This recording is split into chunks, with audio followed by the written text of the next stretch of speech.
Hello, Love Wrestling. Tuesday morning, November 5th, 10 a.m. You see Drew, you see myself. We are here for another episode of Firmly Firmly Love Wrestling, but Firmly WWE today. Welcome in. Sandy was writing comments in the chat at 5:45 this morning, guys. Now, I know he's in Germany. But still. But Sandy is here. We'll let the rest of the gang come on in. Big day today. Big day for us talking wrestling. Big day outside of the wrestling world. We're not going to get into that, but you all know what's happening today.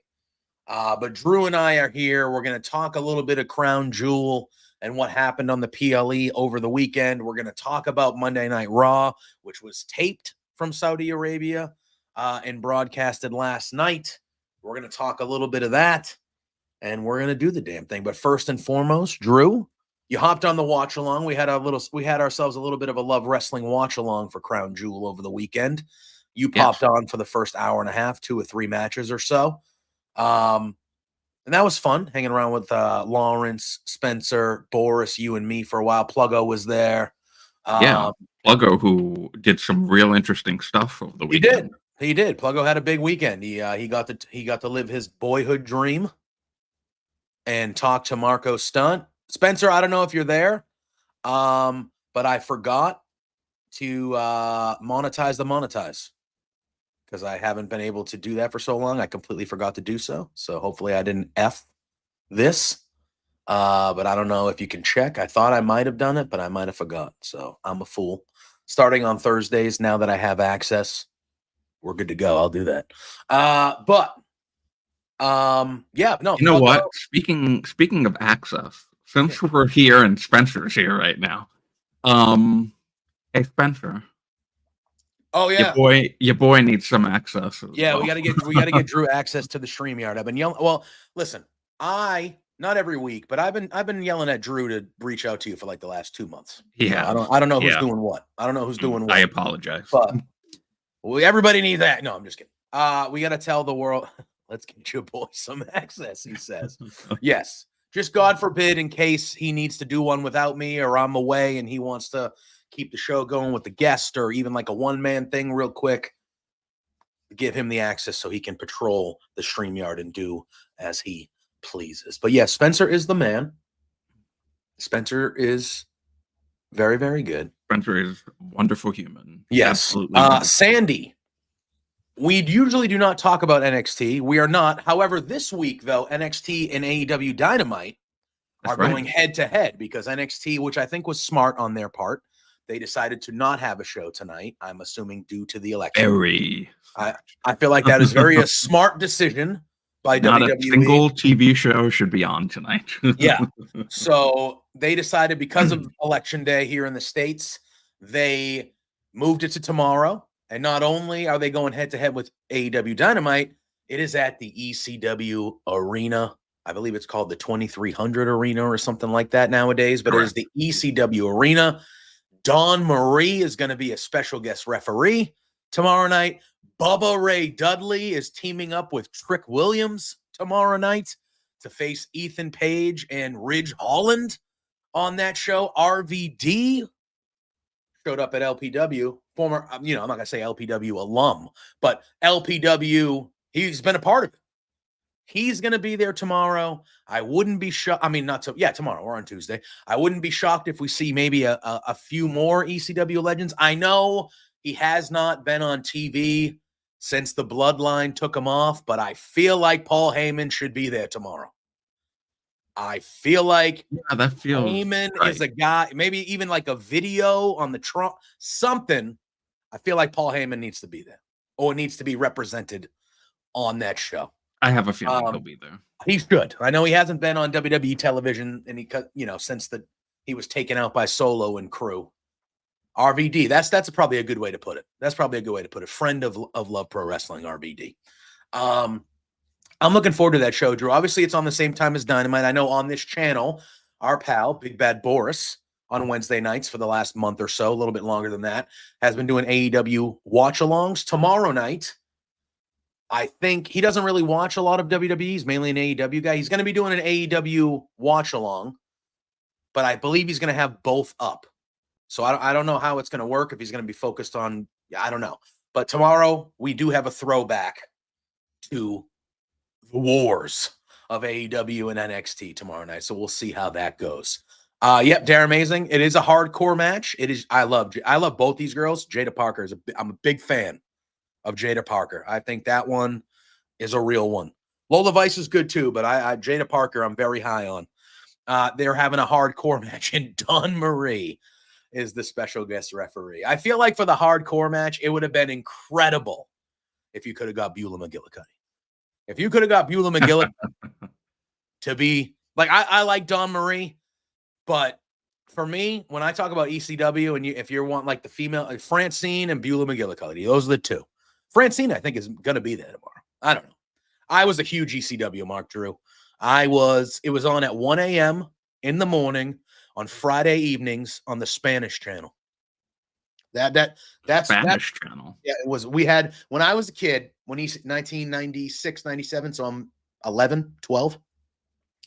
There was only one. It wasn't even like Telemundo is like the main Hispanic channel in the Northeast. Right. Yeah. It wasn't even Telemundo. It was another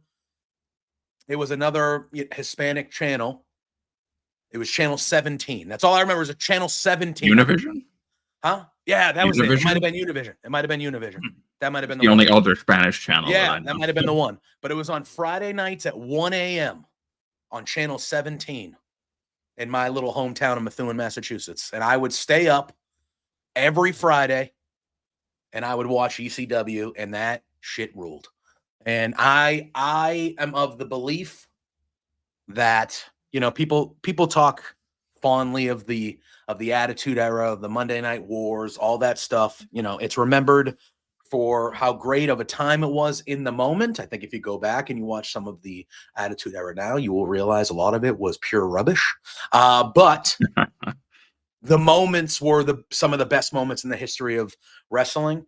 But the Attitude Era, the Monday Night Wars, all that stuff, in my opinion, does not happen if ECW does not exist. ECW was the catalyst to all that, to me. And it just is what it is. I have a special place in my heart for ECW, so I'm very much looking forward to that NXT show in the ECW arena. I think they're going to Triple H seems to be nostalgia. He uses a lot of nostalgia, a lot of callbacks, a lot of things. I feel like Triple H respects the history of the business a lot, whereas if it wasn't present time in the last regime, we didn't go back. Somebody might be watching wrestling like me for 20 past years. They're not showing me old shit so I could be like, oh, yeah. I feel like Triple H uses history and uses things of the past a lot to get that nostalgia feeling for a lot of the fans. So I feel like they're going to go all out at that ECW show to really make you feel like ECW. They've been using the ECW theme. I want it all. But anyway, this past Saturday, Drew, Crown Jewel from Riyadh, Saudi Arabia. I love the throwback shows too, Sandy. I love the throwback shows too. Oh, you know what they announced before we get into? We'll talk about them on Raw. They announced earlier today, this morning, Drew, or late last night, that on the 10th anniversary of the New Day, they're getting a whole Raw dedicated to them. Oh, yes. That's you know right. What that means? That means Big E is going to be there, and that means Xavier Woods is turning on that show. That's 100% what that means. But I did see that announced that the New Day is getting a whole tribute episode of Raw on their 10th anniversary. My God. My God. All right, before we get into Crown Jewel, last piece of business we need to talk about is, unfortunately, on last Friday, I believe, WWE announced the releases of a couple performers. Indy Hartwell, Tegan Knox, and Baron Corbin. The three of them were announced as being released. Tegan Knox, unfortunately, she had the injury history. They brought her back. I want to say, they brought her back within the last year and a half or so, and they never really did much with her. She would have matches here or there. Well, yes, they didn't release them. I think Corbin's contract wasn't renewed. Correct. Yeah. What was the official? Did they release? Yes. But Corbin Indy and Tegan were released. Not renewed, and Tegan and Indy were released. Okay. All right. So Indy Hartwell literally was teaming with Candice LeRae. On the SmackDown on the day that she was released. Yeah, it was a tape show. So she did that. Just unfortunate. You don't like that part of that side of the business when people, you don't want to see anybody lose a job or anything like that. Obviously, Baron Corbin, I feel like he's kind of getting his flowers since it was announced on Friday, but I feel like we're truly not gonna. I feel like we're not gonna appreciate how solid and good Baron Corbin was for a long time. They gave him a lot of shit, like character, like a lot of shit, and he made it work, to the best of his ability. He did. He was. Indy was a surprise, but yeah, it was. Considering Baron Corbin was a legitimate shot. Yeah, to me, I'm sitting there and I'm like, okay, Baron Corbin, is he ever going to be your world champion? Probably not. Is he ever going to be maybe at the top of the card? Maybe not. But he's a very good performer who makes anything work. He's got a badass move set. His finisher was maybe the most protected finisher of any finisher in the whole company forever. One guy kicked out of it. Drew McIntyre, right? Was he the only guy that ever kicked out of it? Or so at the point that whoever kicked out of it, the End of Days is one of the most protected finishers in WWE. His move set, deep six, Baron Corbin was just a badass, man. Daryl, let's not wish bad things on him. Yeah, let's not. Please. Yeah, please. But especially the run when he went back to NXT last year or earlier this year, his NXT run was great. I was actually digging him in Apollo Crews when they were teaming him up on SmackDown. Yeah, Drew's the only one. Yeah. It's just very much I looked at that guy and I was like, that's a guy that should be one of those mid to upper mid card guys that's in the company his whole career. Just a solid guy. And, obviously Pluggo and I had the chance to meet him at SummerSlam, and we got to interview him, and he was... What a great interview that was. It was. He was so personable. Yeah, the Wolf Dogs in NXT with him and Braun Breaker, that was fun. Yeah, man. I think all three of them are big losses for WWE, but Baron Corbin had been with the company, debuted, won the Andre the Giant Battle Royal in his debut. Yeah, man. A shock for sure. Yeah, so Sandy, he should have stayed in NXT. He was when he went back down to NXT, he was excellent. He really was, and I was very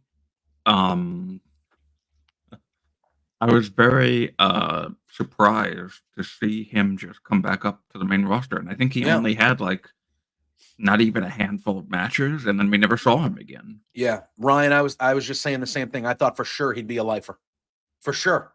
He's somebody that you could always rely. Oh, we need somebody to fight this guy. Who Corbin? He was that guy. Very personable, very cool guy. He was way more giving to Pluggo and I than he had any business to be that weekend in SummerSlam. And that was a great interview. He bought in. He was rubbing our beards. He was, he was standing in between us and rubbing our beard. He was just a cool guy afterwards. He was like, between two beards. Literally, afterwards, he was like, where you guys? Like, he literally came up to Pluggo and I, and he was like, hey.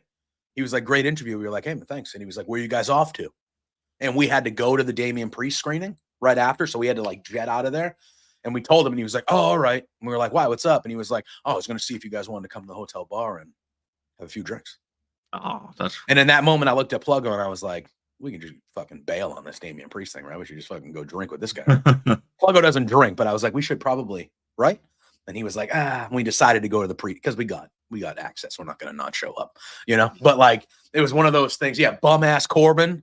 Fantastic. What a phenomenal character. I think that was the turning point, right? Because I think Baron Corbin shows up in NXT the first time. He's got the long hair, the biker, the wolf gimmick. He's solid, but the crowd is kind of eh. Morning, Scott. How are you doing, my friend?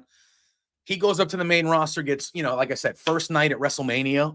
I believe it was 32 in Dallas. WrestleMania 32 in Dallas. Wins the Andre the Giant Memorial Battle Royal. The next night on Raw, he wins his first match against, I think it was Ziggler. I think he fought Ziggler in his like official debut on Raw. He wins that match. He wins the United States Championship. I believe was he an Intercontinental Champion as well? He was mid-card title guy. I know he was definitely US champ. Wins the Money in the Bank.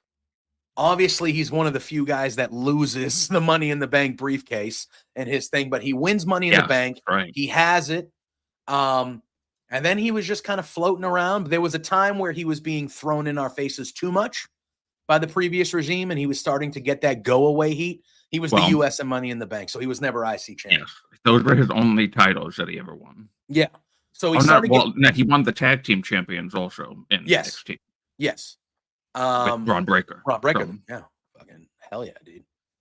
He was the Raw GM too. The Raw GM era. Well, no. He was not the Raw GM. Was he was the constable. Constable. Yeah, I knew there was I was like, was it the assistant or the and then the entire McMahon family came out to the ring in 2019 and said that it was his fault. You're to blame for everything going wrong with Raw. Literally. They went out there and they were like, we're just going to blame Baron Corbin. Because, I'm like, oh, yeah, it's not the booking that's putting this poor guy in these situations. It's definitely him. Definitely him doing that. So he was kind of thrown down your throats. He started to get that go-away heat. And then I really think when he made the shift to bum-ass Corbin. What was the worst? That wasn't even the worst part. The worst part was the feud with Roman Reigns before the pandemic. Oh, the dog food? When they put the dog food on him. When he was paired with Shane McMahon. Yeah. And the dog food thing. Yeah. And the I will never forget, unfortunately, the dog barking Roman Reigns entrance music. Yeah. Of just a bunch of dogs yelping and barking to his music. Yeah. And a dog mascot coming out with the Reigns gear.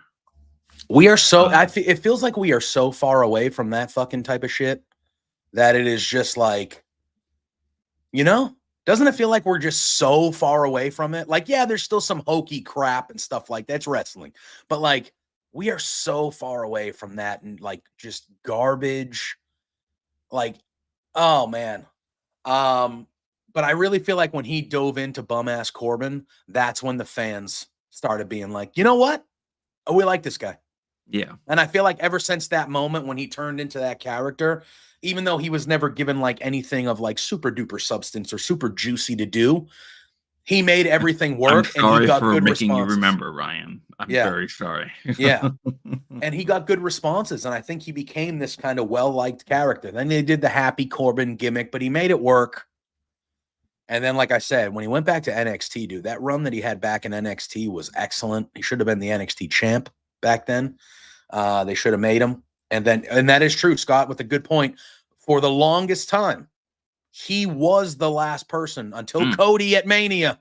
Until Cody at Mania. That is right. He was the last person to hold a pinfall victory over Roman Reigns. And I think that's a perfect segue, Drew, because somebody got a pinfall victory over Roman Reigns this past Saturday.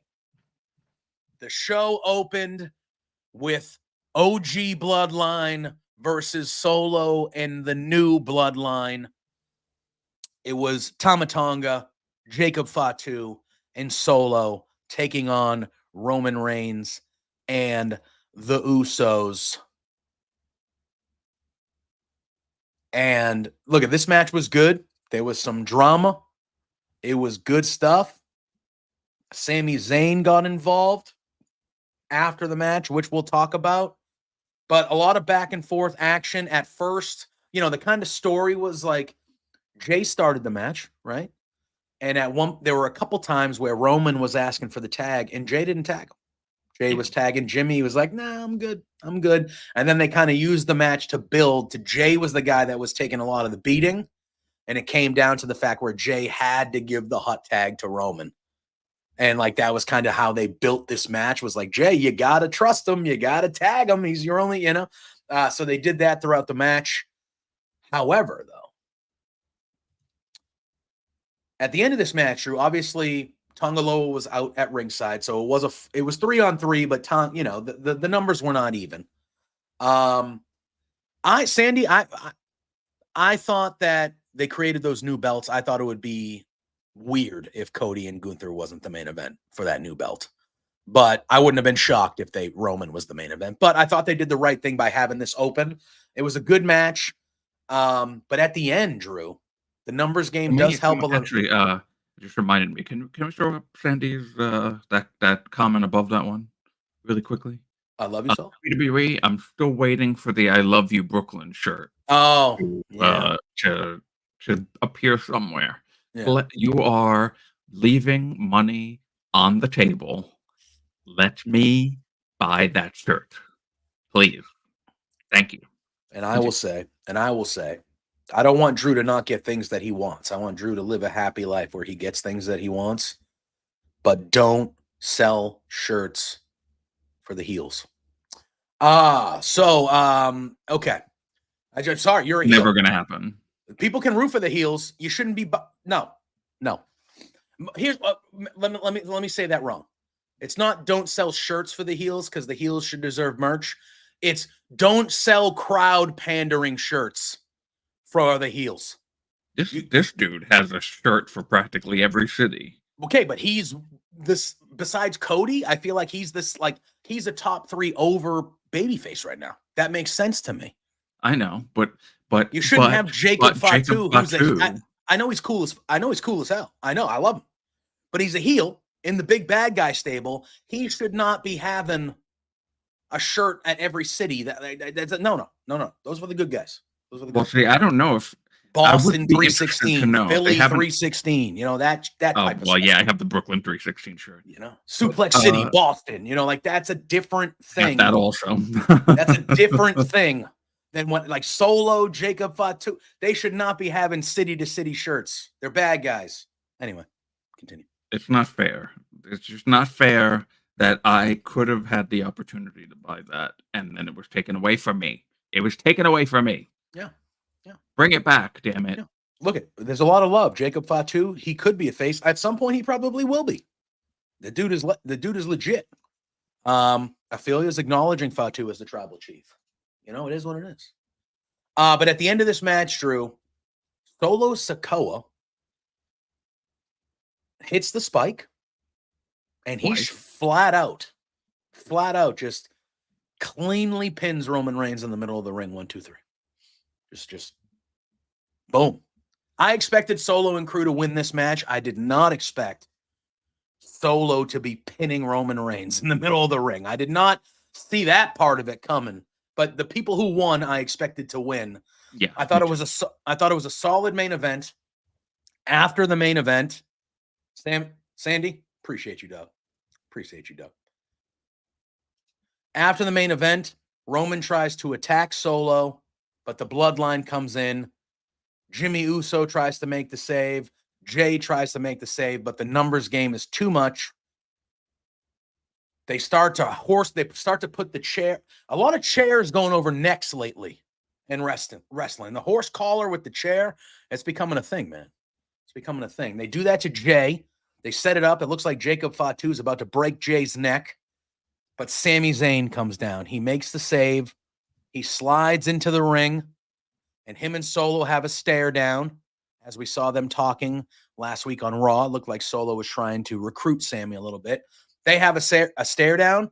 Solo opens his arms and he says, "Come in for a hug." Sami kind of looks at Jay. He looks upset. And then it looks like he's going to hug Solo, but instead he kind of captures him into an exploder suplex. He hits it. Everyone's back. It's bloodline versus bloodline. We're all fighting. And then the ring clears, and Solo is isolated in the ring with all 4 of them in the corners. And it looks like Solo's about to get it. Sami charges and tries to hit a haluva kick. Solo ducks, and Roman Reigns eats a haluva kick right to the grill. Solo then slides out of the ring, and him and the OG bloodline are laughing their way up the ramp after a victory and after seeing Roman get a haluva kick by Sami.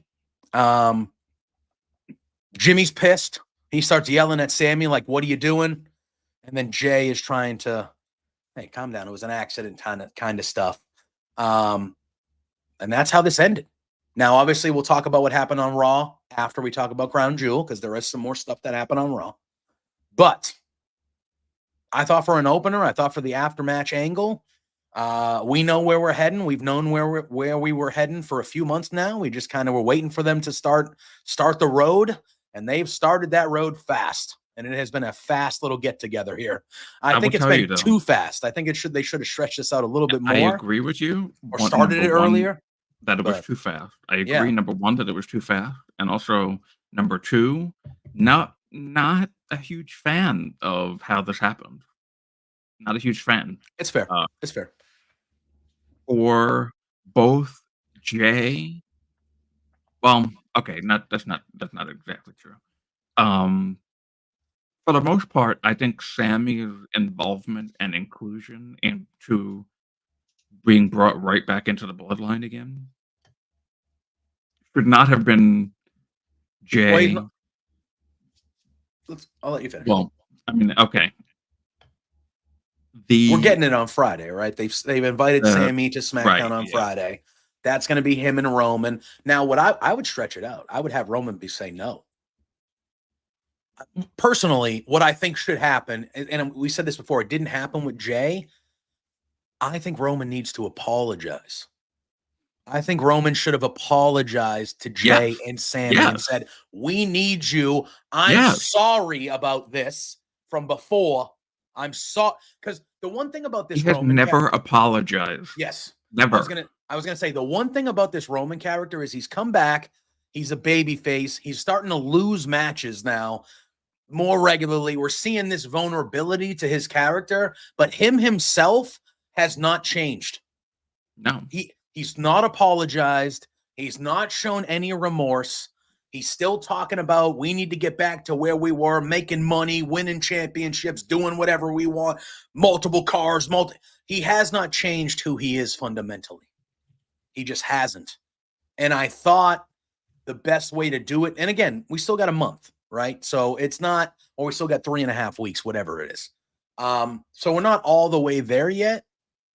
But I thought the way to do it, especially when it came to Jay and Sami, I thought that Roman should have showed some growth as a character and been like, "Hey, I'm sorry, guys. Sorry." I don't know why they have just decided that Roman is 2020 to 2024 pre-WrestleMania 40 Roman just getting cheers now. That's it. That's the only, and I mean, he was kind of getting cheers before The Rock came back anyway. Yes. But he's not like, it's making me kind of not as interested because they're not showing any type of, like, every single person that Roman has wronged. Yeah. Cody, Jay, not Jimmy, really. It was Solo that wronged Jimmy. Correct. Jimmy was kind of always the loyal one. He never left Roman. Right. But also, Jimmy, in a sense, is complicit in a way in this too, because Jimmy is also not acknowledging that Roman was doing shitty things for 4 years. Yeah. Jimmy's just like on the Roman train, whether he's a babyface or a heel. It's like, okay, but he was manipulating you too. Oh yeah. Like, remember when Jay left the first time and he was trying to manipulate you into getting Jay back into the family? Yeah. Like that definitely happened. I remember that. Oh yeah. So, and then remember the whole reason why Jay joined the Bloodline to begin with was because they had the steel cage match, the Hell in a Cell match, whatever it was. Yeah. And then Jimmy, an injured still Jimmy, came out to protect you. Out. He got choked out by Roman. Choked him out. Yeah. So that he could say, I quit and I joined the Bloodline. Yep. Like, that stuff that happened. Yes. Very memorable. Oh yeah. So why are we still doing this? Jimmy, Jay, Sammy, even to a sense Paul Heyman, because even Paul Heyman had to deal with Roman's manipulative ways, especially with the Brock storyline. No one is. Sammy so far kind of seems to be the only one that's I mean, Jay to an extent too, but the point is it shouldn't be Jimmy and then Jay trying to get the former Bloodline members back together. It should have always been Roman. Yeah. Roman coming to Raw, which he hasn't even been at Raw yet. I don't think he will. If he didn't show up if he didn't show up on the Raw last night in that segment, which we'll talk about in a few, I don't think he's ever going to Raw. I don't think he's ever going to Raw. Because he was there. He was there. They taped it in Saudi on Sunday. He was still there. You could have had Roman pop up on Raw for one, but they're doing the SmackDown, which I get. I fully get. But we'll see how Friday goes, because I do think if it's anybody that's going to call Roman Reigns out on their shit, it's Sammy. So I feel like we'll see. But yeah, look, like I said, we all knew we were getting here. The War Games match is going to be great. It's a match that a lot of us want. I just feel like, I just feel like I believe it was taped, Ophelia. I believe they taped it on Sunday. I believe they taped Raw on Sunday. Yeah. So it was a tape show. It was in Saudi, yes, but it was not live. I believe they taped it on Sunday because they were in England. They're back in the UK, I believe, or Europe. They were live yesterday on Europe, which I don't know if you saw our video that they posted on the social medias. It was of Cody with a wrestling fan, Sam, in the ring. And it was after one of the events, and Sam was there. And he was in the ring, and Cody was kind of putting Sam over to the crowd. And then Sam, out of nowhere, just goes, "Hey, I want to say something on the mic." And Cody's like, "Okay." And he goes, "You want to say something?" "Yeah." And then so Sam goes, "Hey, Cody." Sam, I want to say he had Down syndrome, but Sam grabs the mic, and it's Cody standing right there. And Sam just goes, "Cody."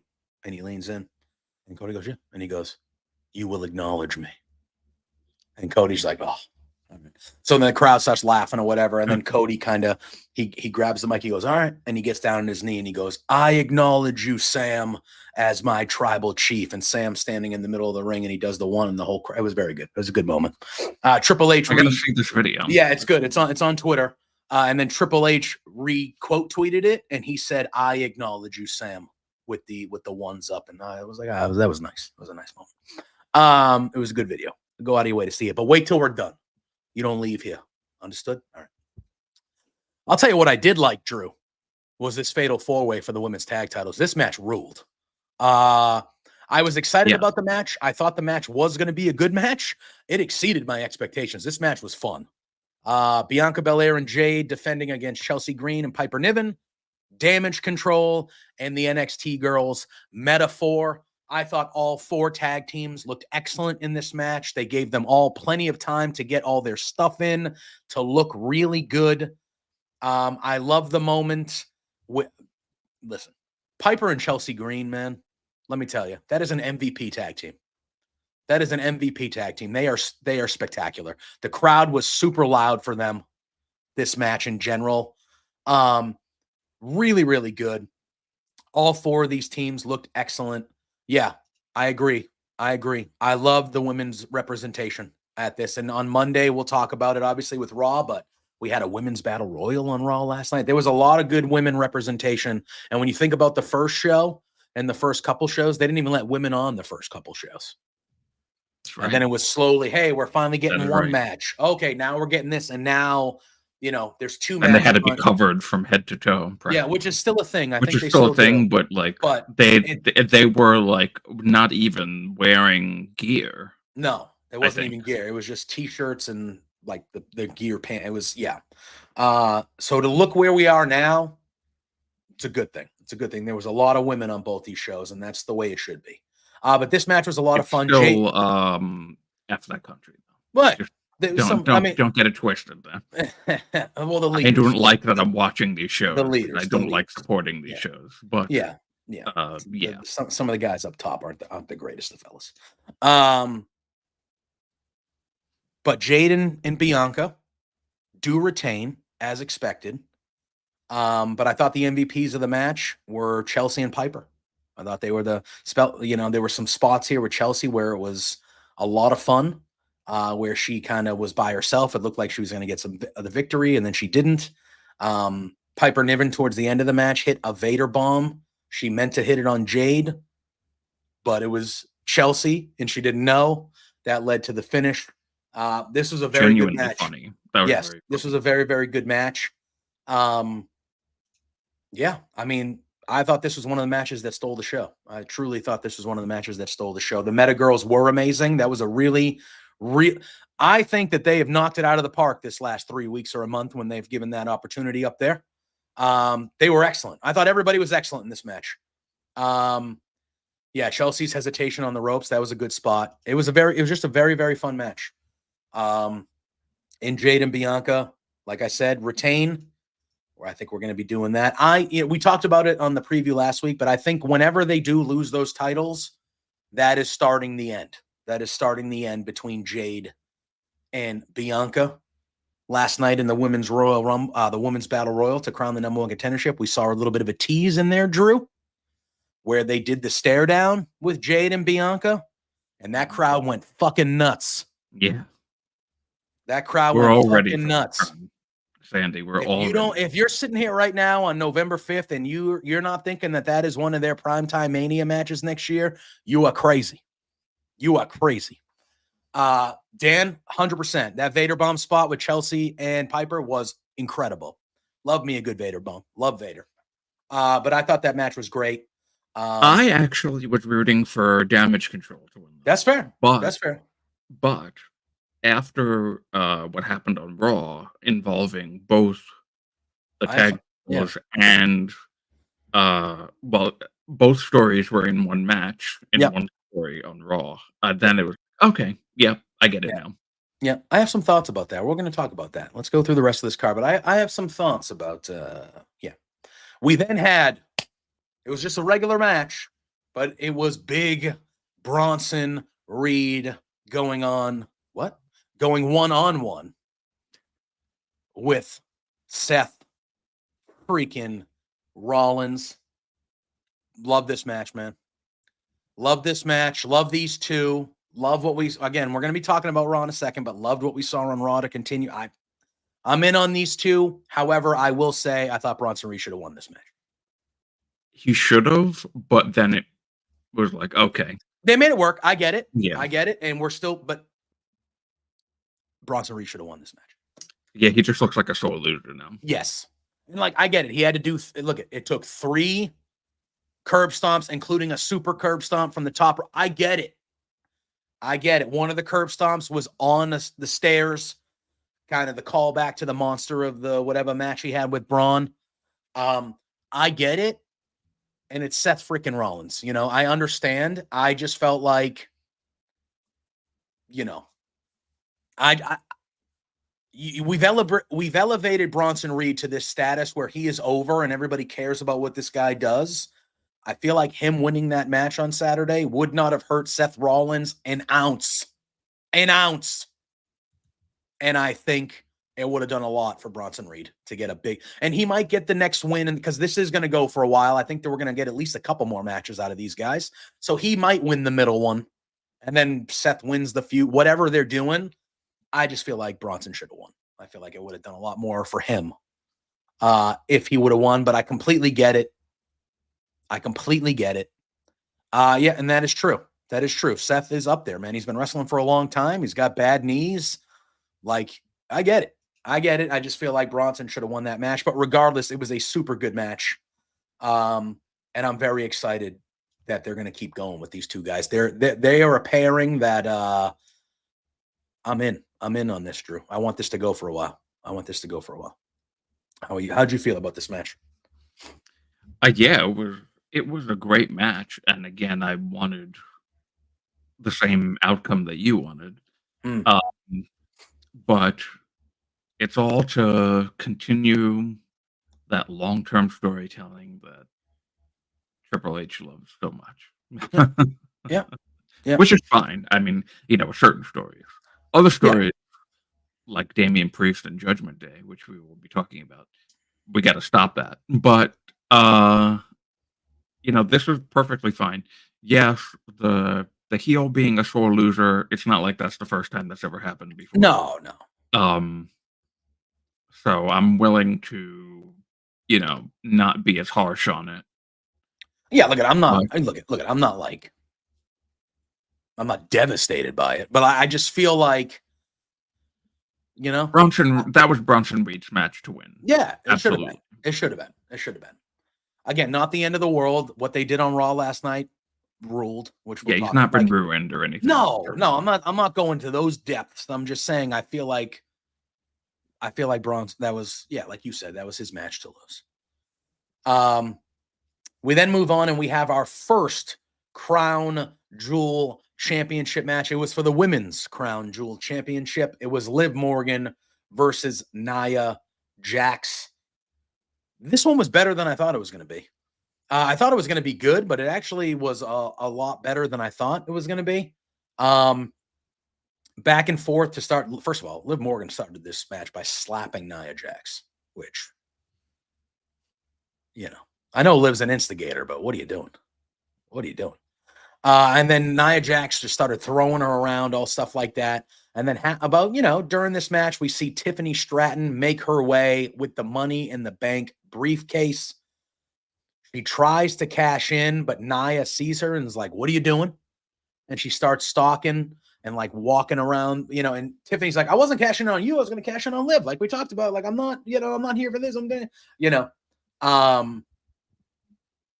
and then that led to Tiffany staying around ringside the rest of the match. Obviously, Raquel is out there. Dom is out there. I kind of knew, Sandy, that they were just going to be another whole tease type situation.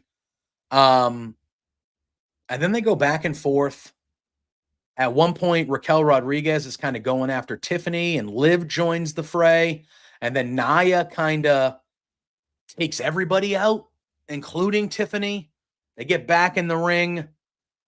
And it looks like Nia is going to win. Like, she hits a corner body avalanche, a leg drop. She's dragging Liv to the corner, looking like she's setting up for the Annihilator.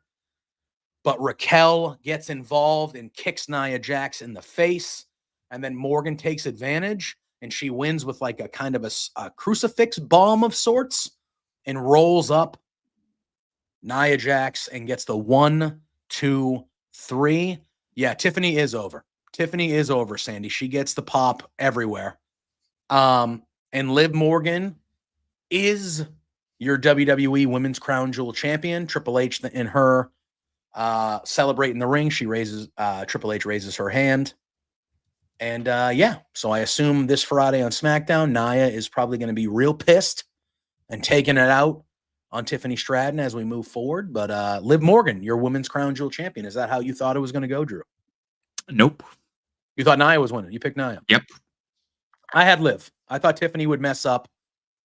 Didn't really mess up that much to cost Nia the match. So I thought Tiffany was going to screw up big time and like really cost Nia the match.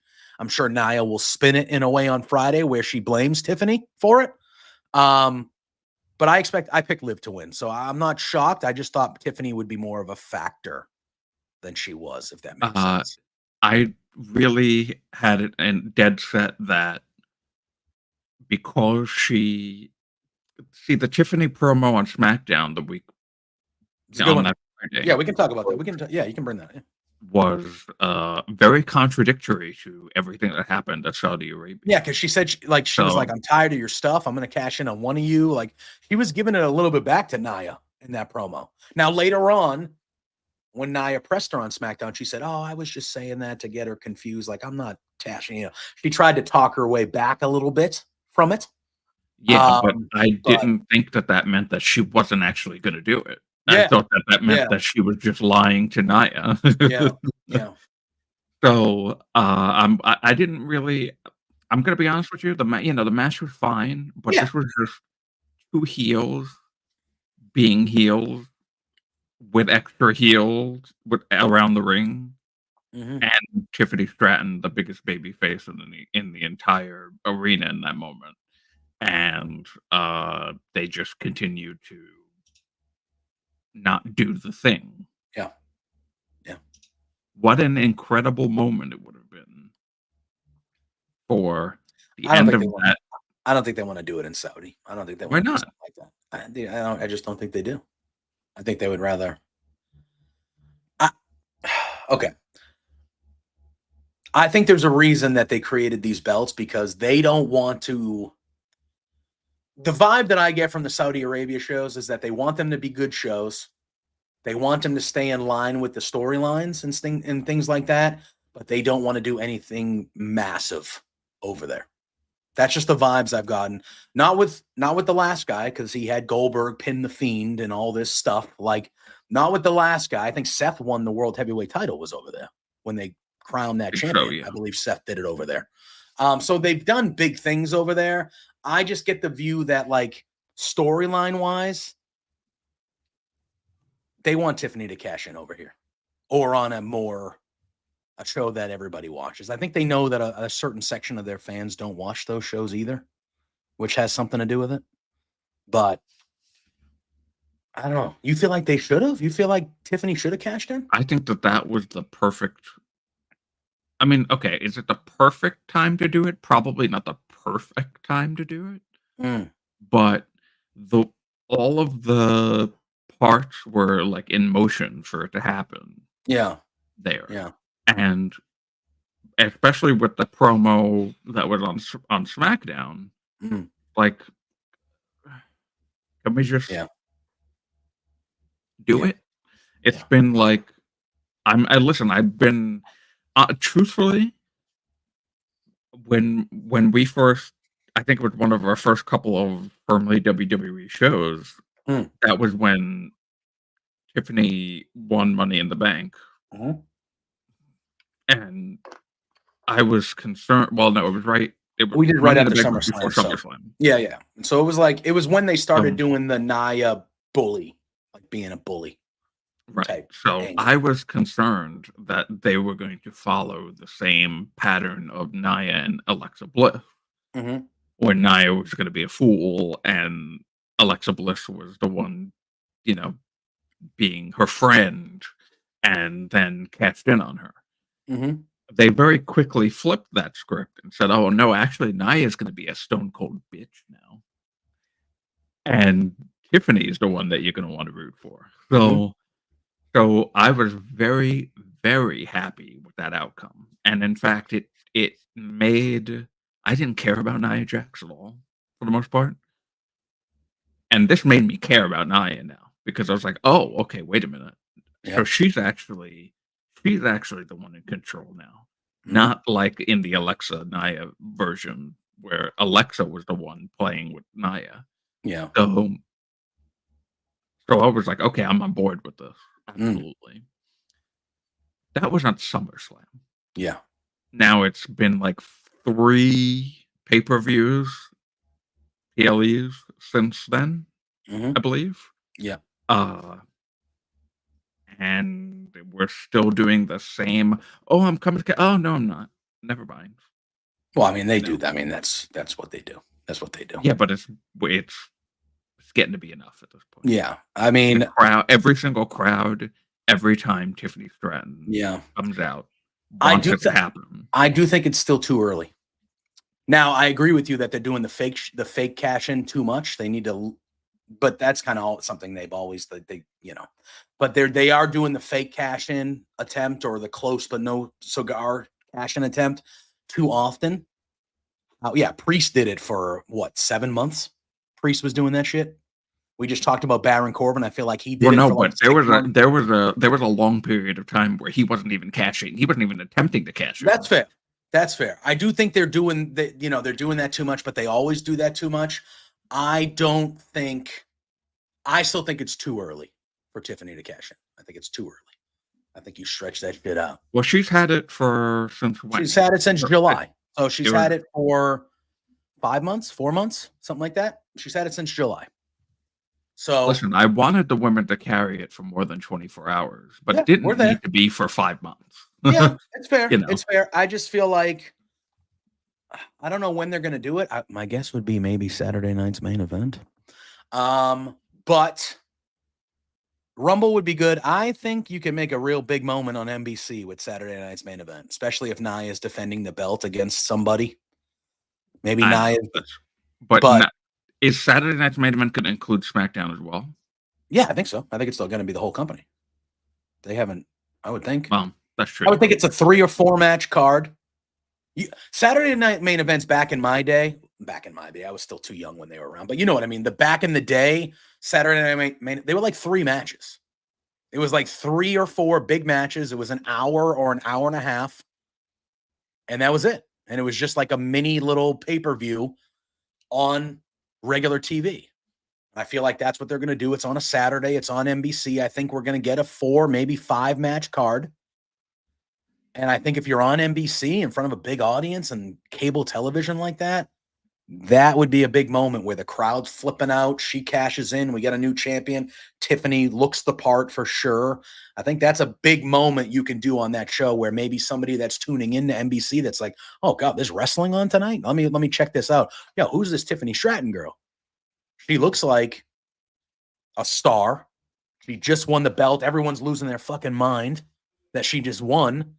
I think that's, maybe that could be. It could be Survivor Series. It could be it. I think it's happening at a big event. I don't know, but I think because I think this is the first of them bringing back Saturday night main events, maybe yearly, annually, semi-regularly. Because they used to do at least one a year, but they would do a couple a year back in their day, like in the 80s and whenever it was prevalent. So if you're going to do this now, where this is once a year or twice a year or whatever, and you really want to put your stomp on it and be like, no, big shit's going to happen here. You need to watch these shows. Big shit's going to happen on these shows. Tiffany cashing in would be a big thing to happen. We'll see though. We'll see. Because after Survivor Series, we don't have a pay-per-view till the Royal Rumble, which is in February now. So you could technically claim that Saturday night's main event December is a pay-per-view. 100%. So it's in December. So. I mean, now listen, we have 2 major things on the way between that. Like we have Survivor Series at the end of November. We have Saturday night main event, and then we have the first Raw on Netflix, which is obviously going to be a bigger deal than a regular Raw.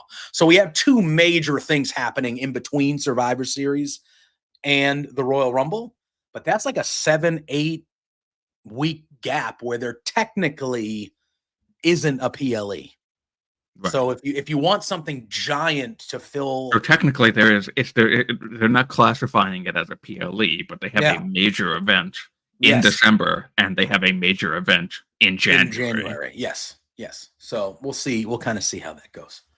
As we continue along, we were supposed to get Kevin Owens and Randy Orton in a 1-on-1 match But that one-on-one match did not happen because Kevin Owens immediately attacked Randy Orton with the steel chair while he was posing on the turnbuckles on his entrance. And they brawled all over the arena, Drew. We had referees taking stunners from Kevin Owens. They were all over the place. They were inside the ring, outside the ring. They went through the crowd. This was a good old-fashioned 10-minute brawl between the two of them. And it ended with KO jumping off, not the balcony, but jumping off a higher level of seats. Like railing. Yes. Yeah. And dropping an elbow through through onto Randy Orton, through a pile of tables. This was a good old-fashioned brawl. This was exactly what needed to happen. Oh, it was excellent. It was just a 10-minute beating the crap out of each other all the way around the arena. The big spot at the end with KO going through the tables. The match gets thrown out. So we obviously know we're continuing this.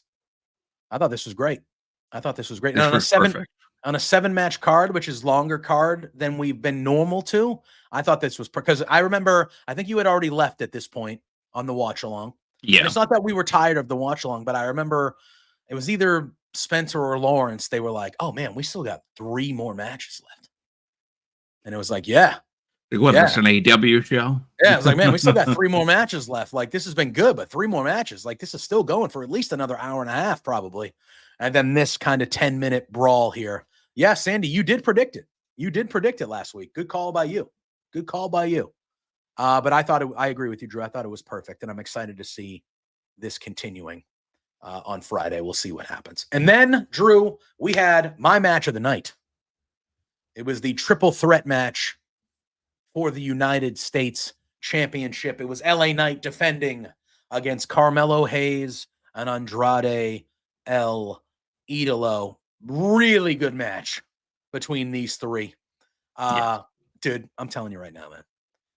I know it's cliche to say. I could watch Andrade and Carmelo all day. I will never get tired of them. But, you know, like, so good. Let me tell you, I definitely could watch them all day. Yeah. Absolutely. So good. Wrestling or not.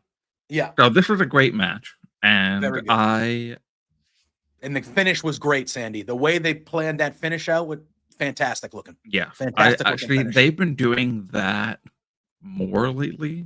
Yeah. Things like that ending matches. And I'm a big fan because it's, you know, a third party taking advantage of a wrestler doing a move to another wrestler. Yeah. And it's like, oh, I'm going to hit my move now too. And it's just, that's a really great way to end a match. So LA Knight's been slipping on ropes lately. I don't know what's going on there. He recovered well. Not like him. Yeah. Everything was good. He recovered well, but yeah, I thought towards the end of the match, it looked like Melo was going to win. I picked Melo. I was like, you know what? Why don't we shake things up a bit? Like, make Melo the US champ. It looked like Melo was going to win. He was going to hit his finishing move. I think I said that LA Knight was going to retain. I think so. I think so. But it looked like Melo was going for his finishing move, and LA Knight slipped in there, and he kind of gave him a BFT as he gave his finishing move to Andrade. And that's how LA Knight kind of got the pinfall victory, because Andrade was taken out. And it was a very, very smart finish. It was very good. Wait, he had what? He had costume straps on the tie. I did not see that. LA Knight? Well, I saw that he had a costume, like his title now has just LA all over it on the leather. Oh. I think that's what he's talking about. Did you mean to say custom right there instead of costume? I think he meant custom. Got it. But I thought this match was excellent. I love all I love Carmelo Hayes, but I like all 3 of these guys. I thought this was a lot of fun. I still need a proper Game 7 between Andrade and Carmelo. I think we'll get it. Pissed off about that. Melo is a douchebag, and he's gonna. I'm still bothered that they ruined the 7th one to get to this. But I need a proper Game 7 now. That's what I figured, Sandy. I need a proper Game 7. And then we were at the main event, Drew. It was for the men's Crown Jewel Championship. It was the American Nightmare Cody Rhodes versus Gunther. Solid, good match between the two, as expected. However, I was one of the people that I thought Gunther was going to win this match. And they did the old school, Cody took a beating, but he was valiant. And look at Gunther. That was about as much Gunther. He gave he took a beating too. Like this was two guys that were beating the crap out of each other and they were getting their stuff in and it was good back and forth. A great little tease for a future rivalry that we know sometime down the line we are definitely getting. However, I thought Gunther was going to win this here, and they did the spot where Cody did the double jump springboard off the top rope cutter. He was going for it, and Gunther caught him in a sleeper hold, but Cody did the good old-fashioned Bret Hart WrestleMania 8, where he kind of flipped it around and ended up pinning Gunther, even though he was in a sleeper hold, and he pinned him clean in the ring, snuck one on Gunther. Good match. Obviously, I have no problem with Cody winning this match. But I thought it was going to be Gunther. But all in all, it was a good match, and I feel like Pluggo was right. He said Pluggo, when we did our Beards preview, he said, I'm having a tough time not seeing the show end with fireworks going off with Cody in the middle of the ring. And that's exactly how this show ended, Drew. Was with Triple H out there and Cody with the belt and fireworks going off with Cody in the middle of the ring. Clearly makes sense. Cody is the dude. Yeah. Oh, yeah. They brought Liv out too. And they did have the rings. So the belts are staying in Saudi Arabia and they're going to be even though they were in Saudi Arabia last night and Liv didn't come out with the title. Okay. I don't know. But Cody Rhodes gets the win. After the match, Gunther does shake Cody's hand. Shook his hand. They were talking for a little bit, so Gunther had some words, but a little sign of respect right there. And then Liv comes out and Triple H poses with both Cody Rhodes and Liv Morgan. And that's how the show ended. So again, nothing, I don't think anything like, major happened, but I thought all in all, it was a pretty solid show. Good wrestling. But yeah, how did you, all in all, I know before you said that you didn't, all in all, this was your first Saudi show in a bit. How did you feel in general about the show? I would give it a solid, 7 out of 10. I think I'd kind of be around there. 6.5, 7 out of 10. Hey, Sandy, great minds think alike. Great minds think alike. I would have gave it a solid 7 out of 10, I feel. That's how I feel about it. Because it is windy as hell outside. My whole house is shaking right now. But anyway, I'd say 7 out of 10 for me. I'm gonna say 6 out of 10. Okay. I was not happy with the Nia, the whole thing. The women's match is not. I mean, I really both winners of those titles I thought were gonna be the opposite person, and then Bronson Reed, now being made to look like a sore loser. Yes, like I said, that's a wrestling thing. And just that I have to see the top brass of the Saudi Arabian government in the ring. I mean, yeah, that's what's happening. Not something that I want to see because fuck them. Yeah. And so 6 out of 10. Fair. And then we fast forward to Monday Night Raw. Come at me, douchebags. Who was also from Riyadh, Saudi Arabia. Like we said, this was a taped show. But Monday Night Raw starts with Liv Morgan, Raquel Rodriguez, and Dominic Mysterio making their way to the ring. Liv says that the Liv Morgan Revenge Tour is over. So now it's officially the Liv Morgan World Tour. She beat Tiffany Stratton. She took Rhea Ripley out in a way where she's going to be gone for a very, very long time. And then she said she traveled halfway around the globe to beat Nia Jax and win the Crown Jewel Championship. Did we mention that last week, right? What? I know we didn't because that happened on Tuesday. Oh, the Rhea Ripley thing? Rhea Ripley's thing. So she has a legitimate, yeah. Unfortunately, yeah. They said legitimate it might have orbital. I think we mentioned it on maybe on Thursday's show. Maybe, but yeah, she got hurt, or they're saying she might have got hurt on a legitimate headbutt from the week before. Yeah. So that X-ray that they showed. So what happened last Tuesday on NXT is Rhea Ripley showed up because they were just that was Shawn Michaels basically just whipping it out, saying, "Yeah, this is my women's division. Here we go. Look at my women's division, everybody. It's the fucking best. Look at all this." And they had Rhea go down there. Jordan Grace showed up. Zarya, Stephanie Verker, Julia. What the hell, man? So they were showing off the women and, like how good their women's division, and Rhea Ripley showed up. And Rhea Ripley is from Adelaide, much like Zarya. And so they had a little thing on NXT last week. There were a couple poses with Jordan Grace and all this stuff. And then we saw a backstage segment last week on NXT where officials were, the most dangerous place in WWE, Drew, is that NXT parking lot. Oh, yeah. I don't know why people still hang around that place. We'll never, ever go to that place. Ever. Unbelievable. If you're down there, just stay in the locker room. Do not go out in the parking lot. I know you got to go to your car. Fine. Do not go out in the parking lot. But we saw security rushing, and we saw Rhea. So as we go out there, we see Liv Morgan and Raquel Rodriguez, both with baseball bats, walking away. And we see Rhea Ripley very bloodied, very beaten down. And that was an angle where they said that Rhea had a fractured orbital bone. They showed an X-ray, which was apparently a legit X-ray from Rhea Ripley, because this is a real life injury that she's dealing with. So that did happen. And then Liv last night is talking about it. She says, "I've done everything I said I would, and has proven to be the greatest women's champion of all time." And then she is interrupted by Jade Cargill, who was then followed by Bianca Belair. These two come to the ring. They get on the mic. They tell Liv and Raquel that if they want a piece of the tag champs, let's go. Now's their chance.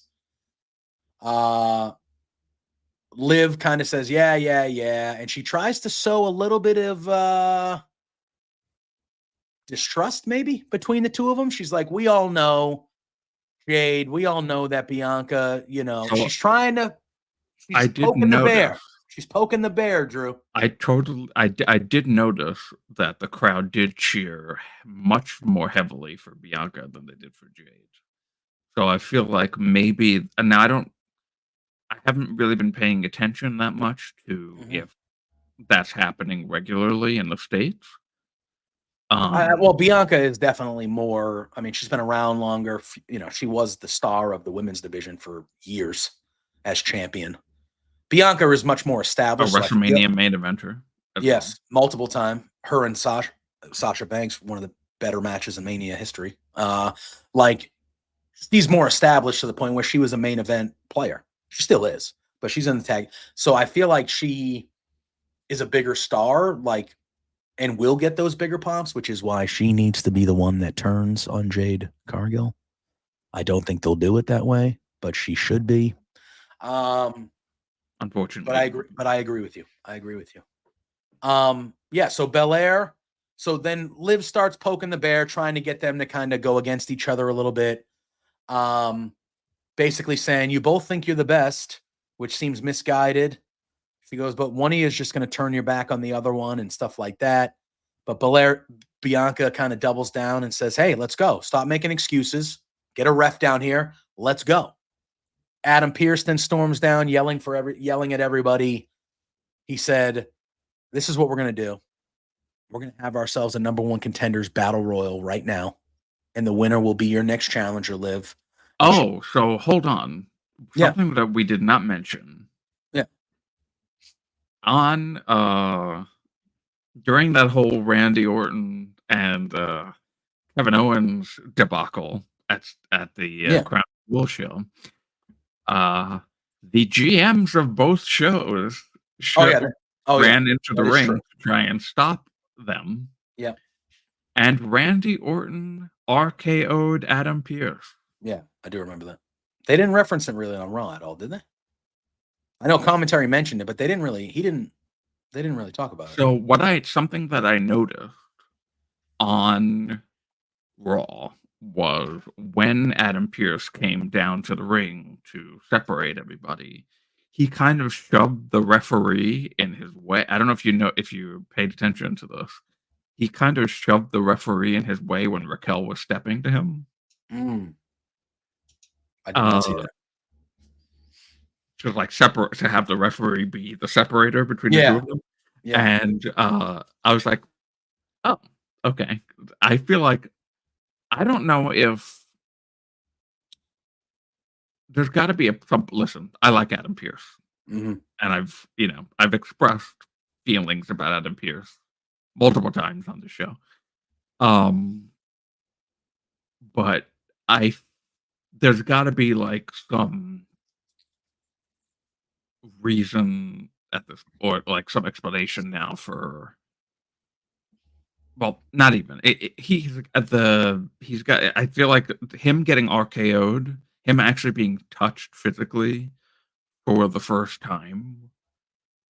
Really, I don't remember the last time that he was like attacked in such a way. If he ever was, yeah. I mean, I think I mean, this was the GM that just like comes around and is like, hey. I don't. I love chaos, but you're suspended for chaos. You know, that's the whole weird thing from like a few weeks ago. That's fair.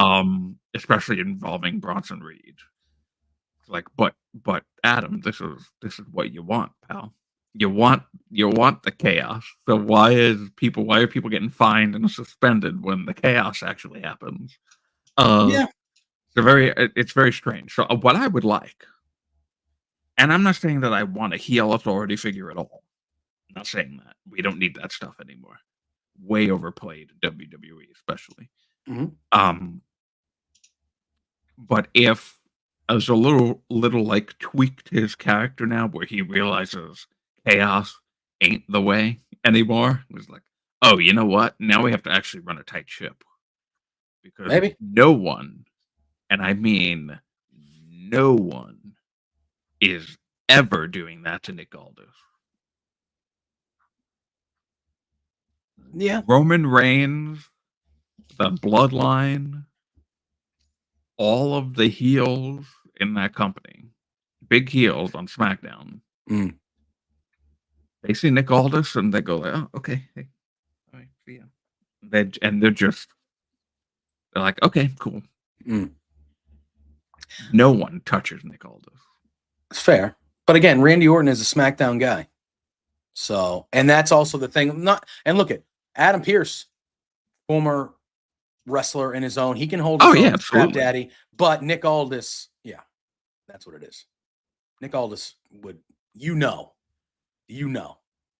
those people know that Nick Aldis, if he has to go, he's going to beat the shit out of you. I don't think people are intimidated by Adam Pearce the same way that people would be intimidated by Nick Aldis. No, because Adam Pearce has largely just been kind of a dork. Yeah, I was going to say, Adam Pearce has been shown to us as like a pushover for the most part. You know, like the inmates run the asylum over on Raw and on SmackDown. Which he supposedly likes. Yes, supposedly, but his actions I don't think he likes that part of it. I think he likes the chaos, but I don't think he likes. Yeah, I don't know. Whereas Nick Aldis, since the second we've seen him on SmackDown, he has presented as a guy that is not putting up with any bullshit. Like he immediately was like, Roman, you're not doing the shit that you like. It's just not happening. You're not running the shots, man. You're just not.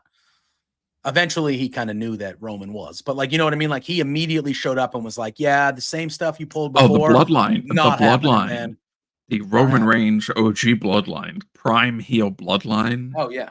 Were dog walking Adam Pearce. Oh, just completely all over the place. 100%. Didn't give a shit about what he said. Nope. There's at least a level of respect with Nick Aldis. So yeah, Adam Pearce. Oh, sorry, I would like to see like a little tweak. So like he did like kind of shove the ref in front of him, you know, and he was trying to stop what ended up happening from happening. So it would be interesting to see more serious Adam Pearce not like standing in the middle of two people fighting, screaming like a child, but like actually more of a Nick Aldis style Adam Pearce would be nice to see. Yeah. So he says we're going to have a number one contenders battle royal. Jade and Bianca are both going to be in it, and it starts right now. So then we open up Raw with the first match as a WWE Women's World Championship number one contender battle royal. It's a whole bunch of ladies in there. This was a fun battle royal. Battle royals are fun. It was chaotic to start. Katana Chance, Isla Dawn, Caden Carter were in there. Shayna Baszler was in there. Sonya Deville, Maxine Dupree. Zelina Vega was in there. Cargill and Bianca, obviously. Lyra Valkyria, Io Sky. Natty was in there. So it was a good little group. And we got down to the final four, which was Bianca, Jade, Lyra Valkyria, and Io Sky, which I liked this final four. Bianca and Jade think that they took out Io and Lyra, and that's when we get the kind of face-off between them, where they kind of teased it a little bit, and that's when the crowd was like, oh, baby. Oh, baby. But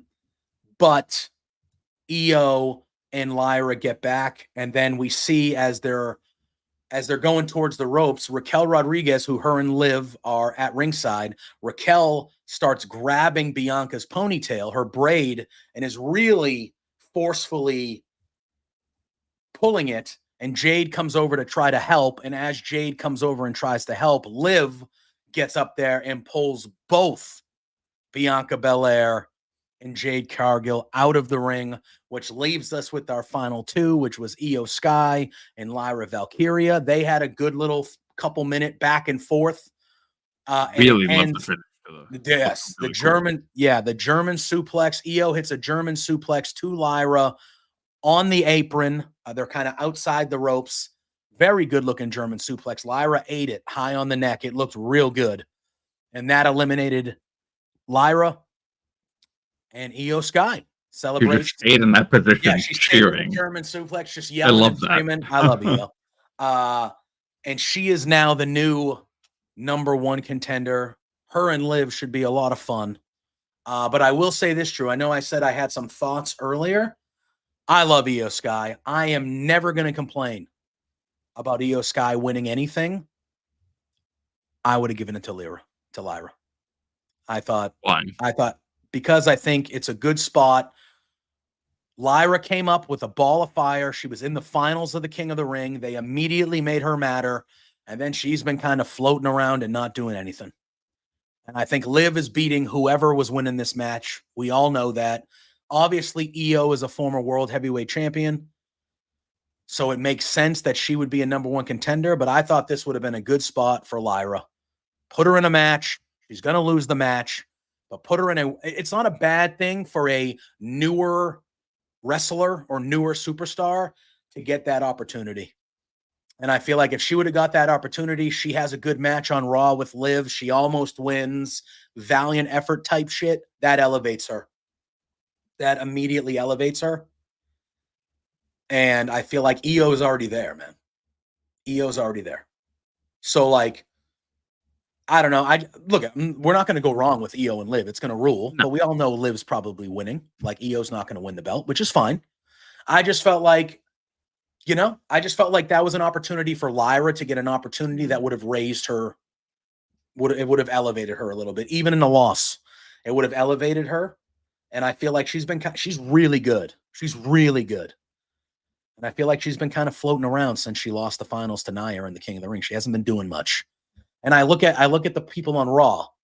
You have Liv, you have Rhea, but Rhea's out right now. So you have Liv, you have Rhea, you have Io, right? Right. Who else is at the top of the roster there on the women's side of things? You need some next people from that second tier to elevate, to get to that first tier. And I thought Lyra's right there for you. She's right there for you. Again, not upset about Io at all. I love Io. At one point, Io was my favorite wrestler on the planet when she was in NXT doing her thing. But I just felt like it was an opportunity to kind of give some new blood an opportunity. Okay. Yeah, I can see that. I see what you're saying. That's how I felt. And I think I posted on Twitter. I said, dude, I'm never going to complain about EO winning anything. Like literally, that's what I said. I go, but I think I would have given that to Lyra. Get a new face, some new blood going for a title. Not going to win it. It's fine. But like Jeff Hardy didn't beat The Undertaker in the ladder match for the world title. But guess what? What happened to Jeff Hardy after that match? He became a fucking main eventer. Right. You know what I mean? Like those type of things I feel like don't happen enough in current times. You know what I mean?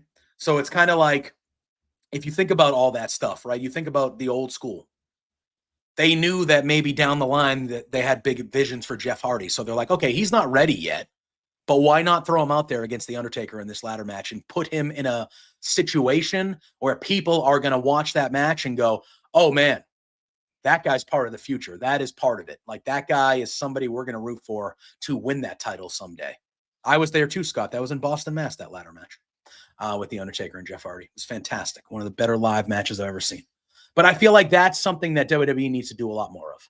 You know what I mean? Especially when you know, as wrestling fans who have been watching wrestling for a long time, we know that this EO match, it's going to be a great match, but we know it's not a throwaway match, but we know it's Liv retaining, and this is just the kind of a filler match until the next big thing with Liv, with whether it's Rhea coming back or whatever. This is kind of a filler one-off or a filler feud, right? So why not do something that's different, I guess? And I felt like unless they do a Damage Control and Judgment Day thing. I mean, they could. And it felt like they left the option open for Liv and Raquel to go after the tag titles the way everything went down last night too. Liv eliminates both of them. Yeah. It feels like they're keeping that open. Maybe that's Survivor Series, because I don't know Rhea's status, but maybe that's a Survivor Series match where they go, Rhea not hey, be back no. So like my the rest of the year at least. That's what I would think, right? So my thought process is they're gonna create a women's War Games match. So we have to deal with that at some point. So that's going to take 10 women, either on Raw, SmackDown, or combined, whatever. That's going to take 10 women off the challenger list for Liv. So maybe they don't have Liv defend the women's title at Survivor Series. Maybe the big women's match besides the War Games is Liv and Raquel against Bianca and Jade for the tag titles. And that's the big match. Nia does something. Yeah, Nia does something. Tiff, whatever. You know, somebody does something that, you know, because you would think that, you would think that that Bianca and Jade would retain there. But maybe that's the big match. Then you have the women's War Game match. You got the Bloodline War Games match. Cody will fight somebody. And then you know what?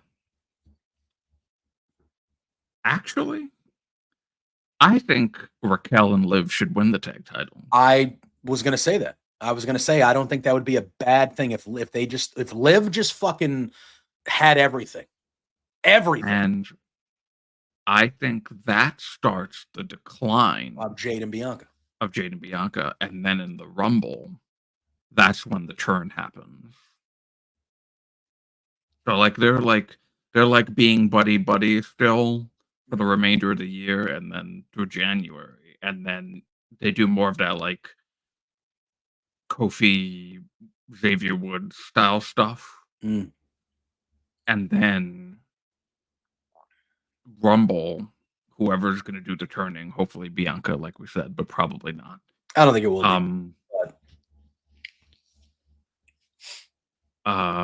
That's an interesting question. Do we know where?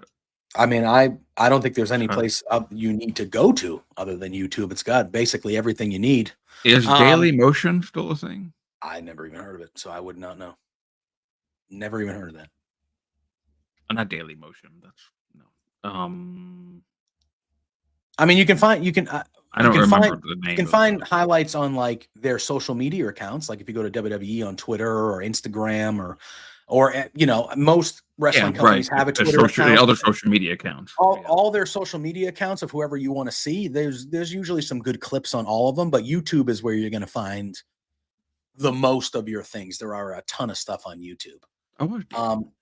Or if you're specifically looking for a certain company stuff, I'm pretty sure if you go to that company's like respective website, they might have videos to watch or matches to watch on there. That's what I would say. But you're not going to really find more of a resource for highlights or matches than YouTube. I feel like that's the spot. That's the spot. Daily Motion actually Daily has. Motion. I have never heard of that. But there you go. There you go, buddy. There you go, Chris. Daily Motion. Drew, full episodes for you. Raw, like last night's Raw, is up on Daily Motion right now. Really? All right. Well, hopefully, someone from WWE is watching this, and that's not going to be up there soon. So, yeah. Hopefully, we didn't rat anybody out, Drew. But yeah. All right. So after this, I mean, they might have a partnership with them or something. Yeah, that's true. After this, the New Day are interviewed backstage. They're still not on the same page, Drew. Kofi is questioning what Woods is saying. At one point, Woods tells Kofi that he dropped the ball and that Woods had to pick up the pieces or pick it back up. So they're still disagreeing. And right in the middle of them disagreeing, we get a Wyatt 6 tape. Yep. I think it is too bonkers. I think if they do that, which I feel like they do, I do feel like kind of the right decision would probably be Liv and Raquel to win. I know Liv at that point would be what, a triple champion technically. But right. Well, I mean, the other thing doesn't get defended. It's fair, but technically she would be a triple champ. She would be a triple champ. But I think that would be the way to go. So we get a Wyatt VHS tape, Drew. It's talking about snakes and false prophets, and it shows the Miz tied up in a chair with duct tape over his mouth. Uncle Howdy, they show a little bit of B Team in the Miz Tourage. They show a little bit of the B Team. What a throwback that was. Loved it. Loved it. And Uncle Howdy, like I said, he's talking about false prophets. He's talking about snakes. And Miz, they take the tape off of Miz's mouth, and he goes, "Hey man," he goes, "You guys got that." He goes, "You got this all wrong." He goes, "You want Final Testament? I am not in Final Testament." He goes, he goes, "Just let me go, man. I won't do anything. Like I'm not who you want." And then we see Uncle Howdy come into frame, and he gets in the Miz's ear, and he goes, "We never cared about Final Testament." He goes, "We wanted you all along." And Miz, you could see right on Miz's face, he's like, "Fuck." And he goes, "We want you to crawl on your belly through thorn and thistle, burdened with the pain you've inflicted on others, while you beg and plead for mercy." That's what he said. Creepy. To the Miz. Yeah. Crawl on your belly through thorn and thistle, burdened with the pain he's inflicted on others, while he begs and pleads for mercy until he returns to the ground. That was the exact quote that Uncle Howdy Bo Dallas says. And then he puts the tape back over the Miz's mouth, and the videotape ends. I like this a lot. It's been a little bit. I almost jumped a little bit when I think it's Dexter Loomis that wears that mask. The bird mask. That's just like there's total darkness behind Miz, and then the camera starts zooming away, and then all of a sudden this figure just rushes towards Miz and grabs him. I was like, oh, it was like made my heart skip a beat. Yep. Real good. The Miz being a part of this, I think, is good because the Miz has turned on. He's like Kevin Owens. He's turned on so many people, just turned on R-Truth. I think this works, and I want to see where this goes and what they do with the Miz. And I thought they interrupted the New Day with this video because I would think whoever turns on who, I would think that they would be the Wyatt Six would have their eyes set on them because it seems, hey, you turn on your friends, you turn on your family. That's who we're coming after. So I thought this was really good. We come back from commercial and we get a hype for Goldberg's retirement match next year, Drew. We're informed that a deal has officially been made, and at some point next year, Goldberg will be officially having his retirement match in WWE. So we're told about that. And then we have ourselves a tag match. It is the New Day up against the War Raiders. A little bit of a decent match here. Commentary did a very good job of explaining the War Raiders like health and injuries that they've gone through these last few years and how they have to wrestle a little bit differently because of it. Eric had a big time neck injury. So didn't Ivar. They both have some serious injuries, which has forced them to kind of wrestle a little bit differently. But this match again, man, this is a good match. Kofi gets a hot tag. He's running through the Raiders. He's setting them up for the Trouble in Paradise.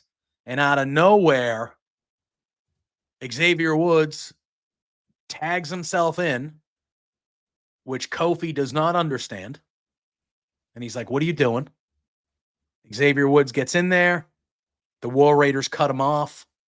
They hit the War Machine on Xavier Woods. And the War Raiders get the victory. And then Kofi and Xavier Woods are bickering in the ring after this match. So, continuing the New Day stuff, War Raiders get another big win. They are the number one contenders for the Raw Tag Team Championships. I agree with you, Sandy. I feel like they should just go with it and give them the belts. Agreed. I think they should give them the belts. So did they announce when this 10-year New Day thing is? Not yet. I mean, I don't know. I'm sure we could probably look it up because I think it does end on I think it does it's pretty damn close to it landing on a Raw. So, but I think it's soon. Is it right after Survivor Series? Yeah. Or is it right before Survivor Series? Or it's definitely soon. It's like within the next couple I think they formed the team on Survivor Series. So that's like their 10-year thing. So it's either right before or right after. Yeah. I like Dan says, I do think there needs to be a reoccurring theme in WWE where every couple years Dexter Lumis just kidnaps Miz. That's good. I like that. That is true. That'd be fun. End of November, Sandy said. So maybe after that Raw, right after Survivor Series, maybe? Yeah, that would make sense. That's the one. We'll see. There should be something on Survivor Series where there's maybe the biggest looking breakup angle between the two of them, and then Survivor. Then hey, it's the New Day 10-year anniversary show. Yeah, for real. And then Festival of Friendship 2.0 happens. So we'll see. Then it was time. What is it? Why is my name on this? And Festival of Friendship. I do think Big E will be there for the anniversary show. I think he will 100% be there. I would guess that on that 10-year anniversary thing, Big E will be there, and that person is turning. He has to be. Is turning right in front of Big E. That's what's happening. There is no way that the guy that's at every single PLE he was there. Show. They taped this in Saudi Arabia. He was there. Why didn't they do? Why can't he be on the screen? He was there. Anyway, I think it's because I understand. I think it's mainly because they knew that they were going to do a thing, and he's coming out as a big surprise for the 10-year celebration. It's got to be that, because if it's not that, what the fuck? Yeah. All right. We then get Sami Zayn making his way to the ring. He starts his promo in Arabic, which the crowd is really responding well to. He switches to English and he says he talks about how proud he is to be in front of his people speaking their language on television. He goes, but that's not why I'm here tonight. I came here to address what happened with me and the Bloodline at Crown Jewel. And then main event Jey Uso shows up. And Sami says, hey, before I got to say what I got to say, I just want to thank you. He goes, but I need you to know that what happened with me kicking Roman, that was 100%. Or no, Jay asks him. Jay goes, hey, before you say what you got to say, I need to know. Thank you for Saturday, for coming out to help us. But was that kick on Roman an accident? I need to know 100%. And right before he can answer, we get Big Jim Uso coming out. Jim grabs the mic. He says, everybody saw what they saw. Sami kicked Roman in the face on purpose. I'm pissed. Roman's pissed. And Jay, you should be pissed too, because none of us can trust Sami. Sami reminds Jim, he says that he was the one that brought him into his family first. And the second things went bad between him and Roman, what did Jimmy do? He kicked him in the face. And then he kicked Jay in the face, which was, I think that was a good callback. And he goes, and we're worried about my loyalty? He goes, we're talking about my loyalty. Jimmy then says, I'm not the bad guy here. And Sammy goes, I don't get it. He goes, I don't hate you, Jimmy. I'm not saying you're the bad guy, but you make bad decisions. You make bad decisions. And he goes, Sammy says, I came out at Crown Jewel for one guy. I wanted to make sure Jay was okay. That's it. And he goes, and for a minute there, I can admit, when it was the four of them, it did feel like, when it was the four of them in the ring with Solo, it felt like old times. It felt special. He goes, but that's all it lasted was 1 minute. And he goes, and I'm not doing this again. I go, I'm not going to have my loyalty questioned. I'm not doing it again. And then he tells Jay that he loves him and he's sorry, but he's out. He's not doing it again. Sammy leaves, but Jay cuts him off. Like, Sammy's outside the ring at this point. Jay cuts him off and he goes, come to SmackDown on Friday and let's talk it out like family. Jimmy says he's not family. And Jay puts his hand on Jimmy's shoulder and says, you know what? You're wrong. He goes, just because he's not blood related does not mean he's family. Does not mean he's not family.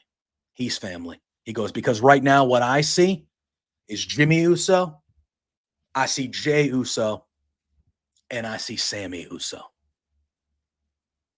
And then he goes, and I hope to see you on Friday, Sammy. And that's how the segment ends. So I did not mean to get whispery there. That was just my voice fucking up. I wasn't trying to be over dramatic. But if it works, it works.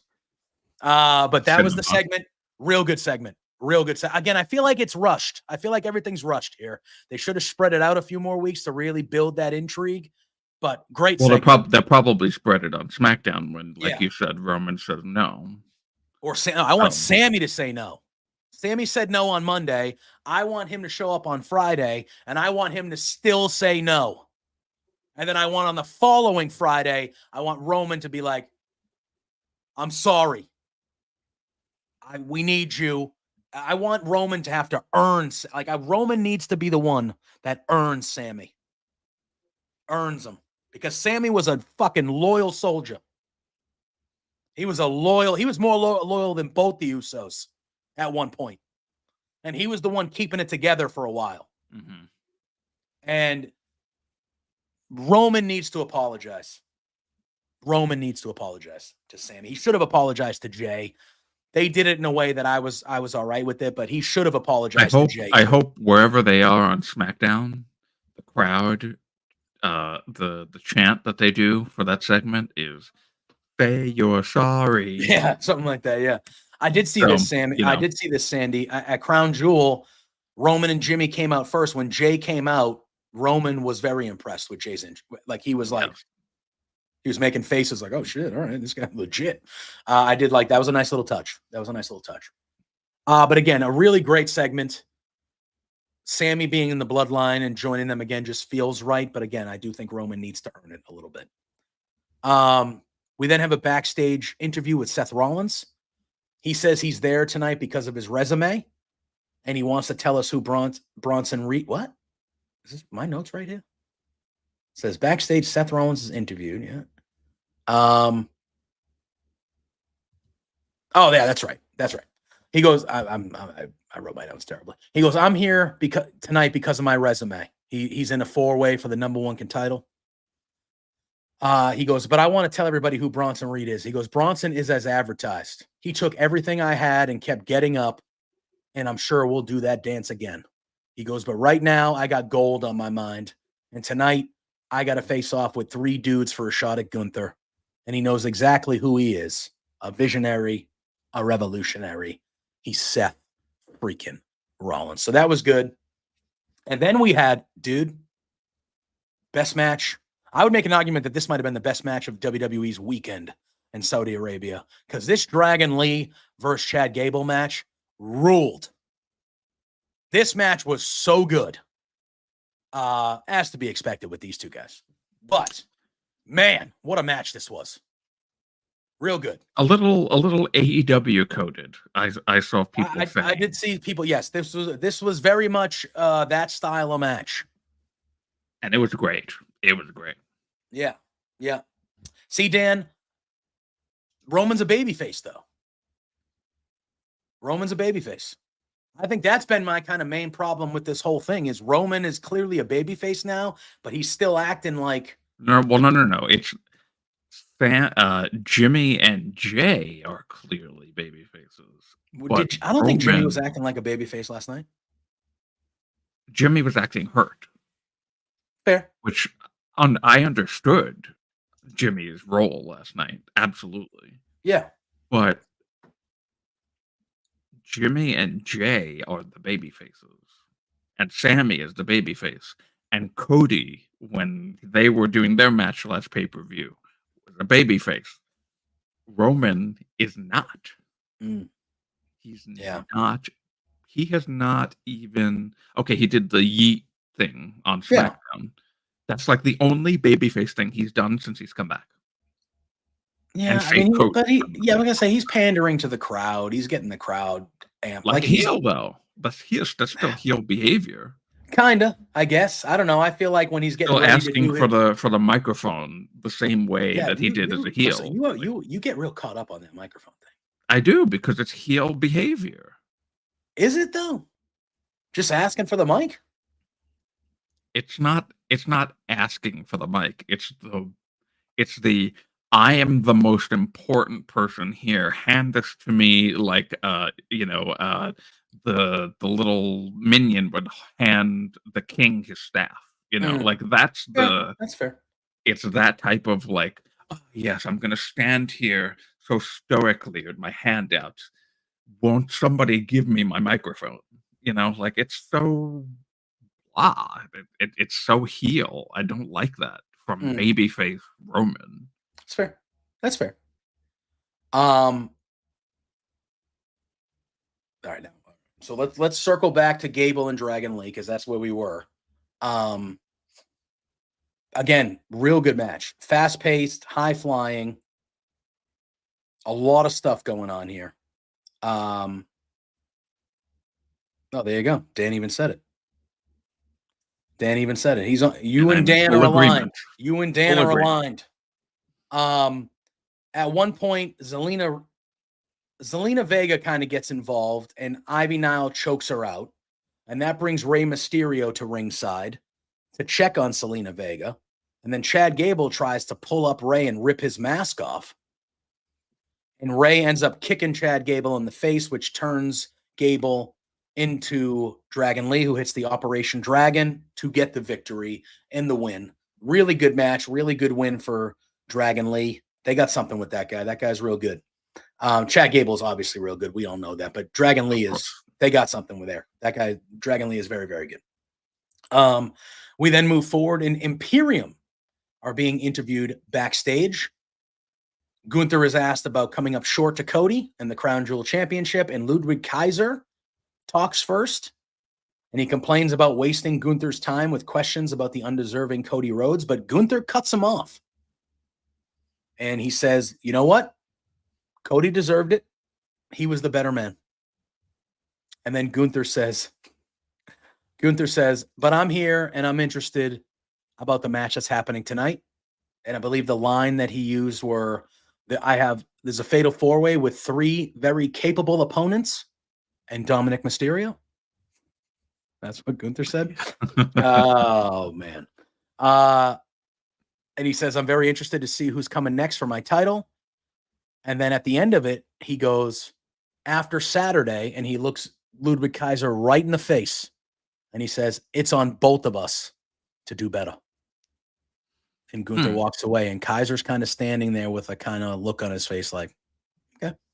So I don't know if I don't know. We'll see.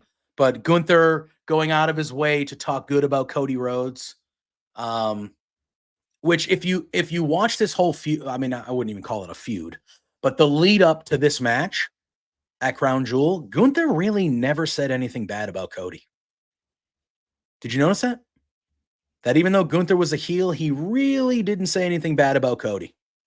It was really he did kind of body him on SmackDown. He did. Promo. He did. But like, was it really like? I feel like he didn't dive into the over mega heel promos that we have seen Gunther doing. He did not. It was from a level of respect almost, even though he was being that guy. Ophelia, I was right with you. Because he wasn't the only one. Commentary was like, everybody's been acting like Dom didn't deserve to be in that match last night. And that made me think that maybe there was a slight chance that Dom actually won the damn thing. Oh, I definitely for sure was thinking that he was going to win, especially with what Gunther said. Yeah. All right. So then we are at our main event. It was a fatal 4-way to determine the number one contender for Gunther's World Heavyweight Championship. It was Damian Priest.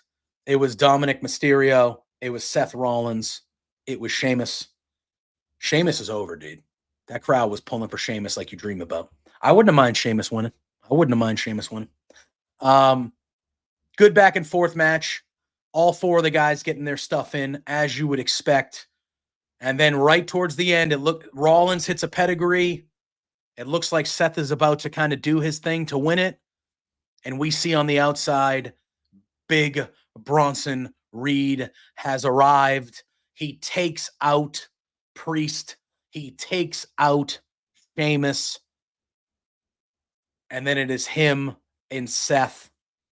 He hits a Death Valley driver on Damian Priest. He hits one on Sheamus. He hits a splash on Priest. He hits a splash on Sheamus. And then he's outside with Seth, and he hits a tsunami through the announce table on Seth. Really gnarly looking tsunami. I loved Bronson Reed coming out and beating the shit out of everybody. The only person he didn't beat the crap out of was Dom. That was the only person but like, I loved him coming out, taking out Priest, taking out Sheamus, and then removing Seth from the match. I loved it. So after he takes out Seth and the table, we see Dominic Mysterio run up to the top rope. He hits a frog splash on Sheamus. It looks like Dom is going to get the win, but Priest breaks it up. And then Dom hits a 619 on Damian. Dom goes back to the top, but Priest catches him, hits a South of Heaven, a slow cover. 1, 2, 3, and Damian Priest is the new number one contender for the World Heavyweight Championship, and the show goes off the air with Gunther coming to ringside, and they have a face-off, one-on-one, Priest and Gunther. And they specifically said, they didn't say a date. I believe the line was, somewhere down the line, Damian Priest has earned a world title match.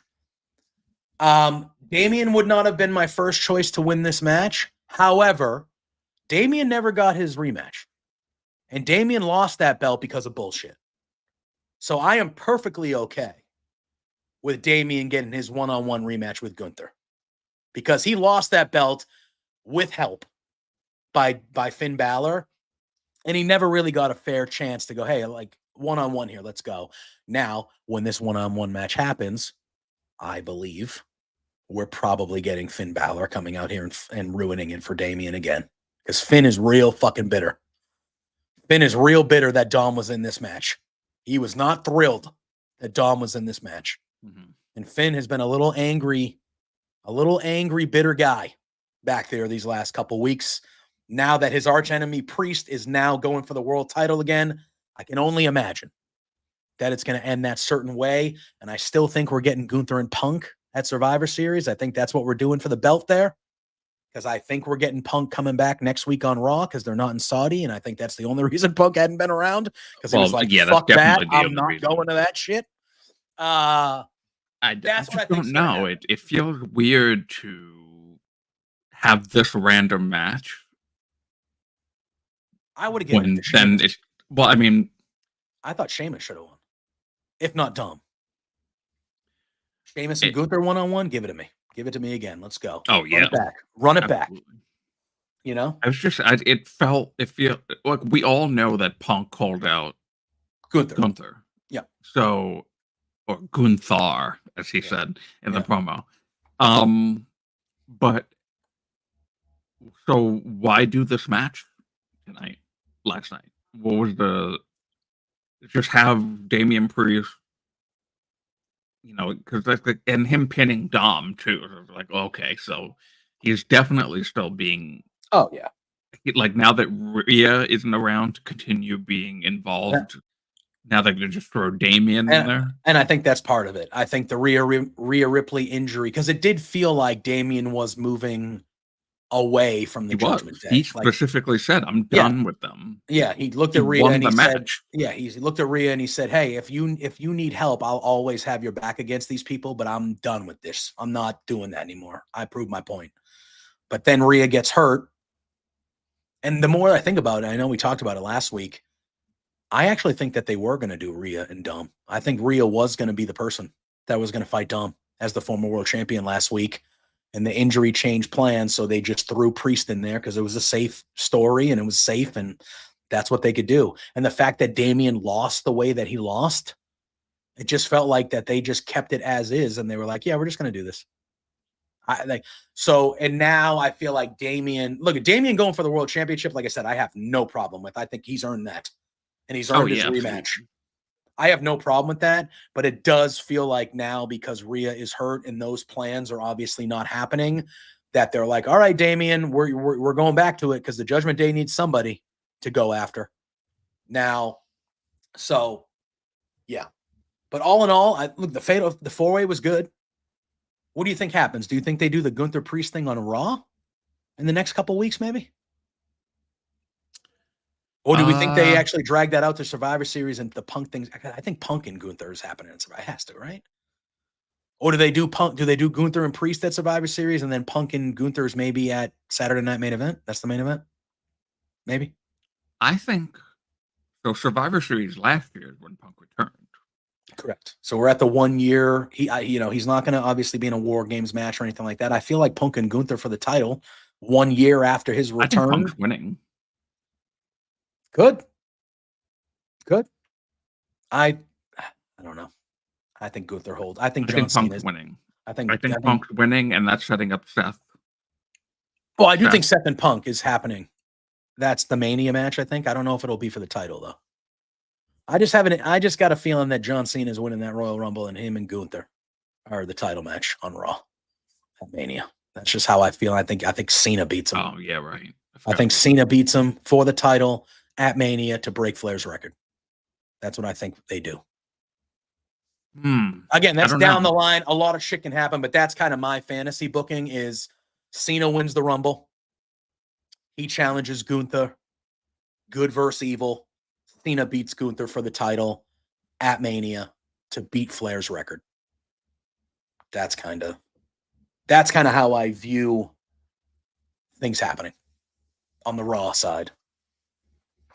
Because they do want Cena to beat Flair's record. They are going to do that next year. I did think that.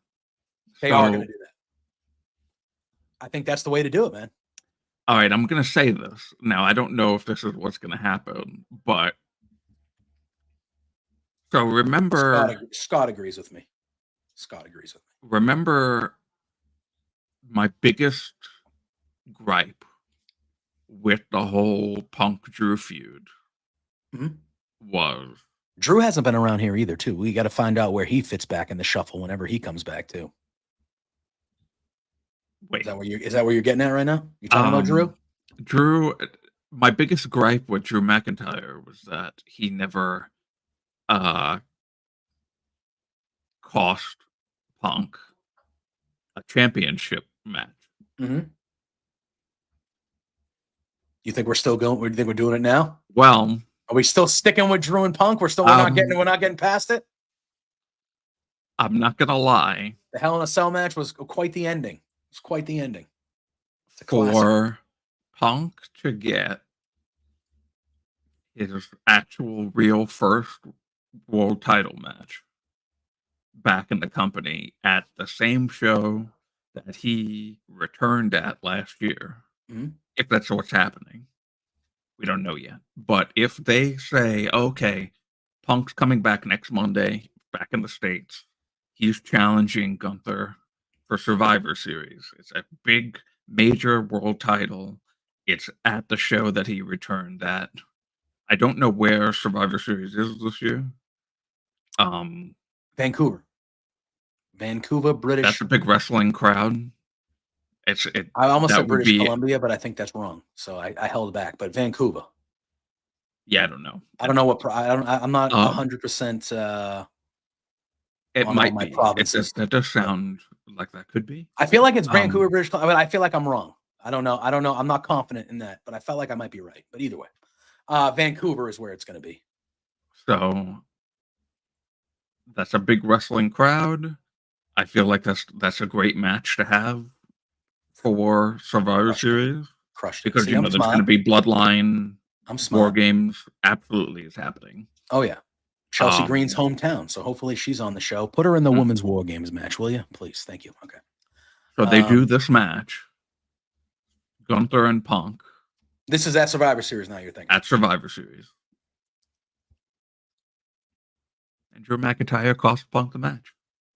Because Drew McIntyre has had to deal with, I know they did the last match and the cell and all that stuff, but it just doesn't make sense for Punk to have never gotten,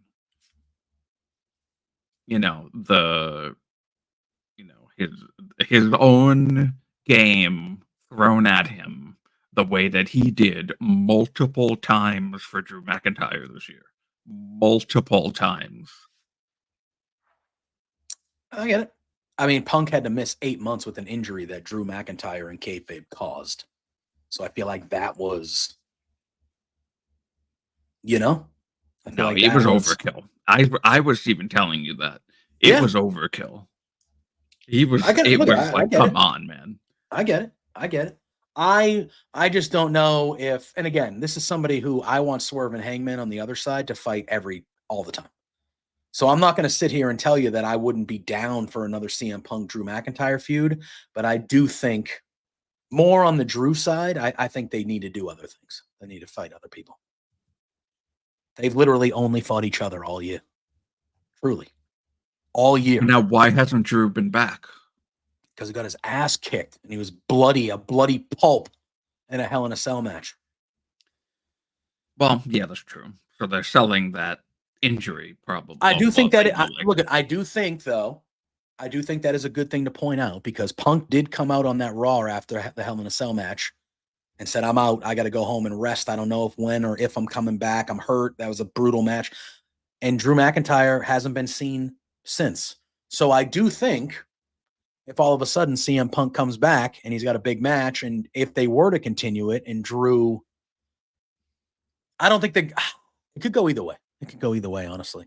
But I do think Drew not being there the same amount of time as Punk not being there. And then Punk comes back. And if Drew comes back and continues with Punk and he goes, on, motherfucker. You thought you were done with me? Nah, dude. Again, at some point, they actually need to be done with each other, though. So, like, when do you actually?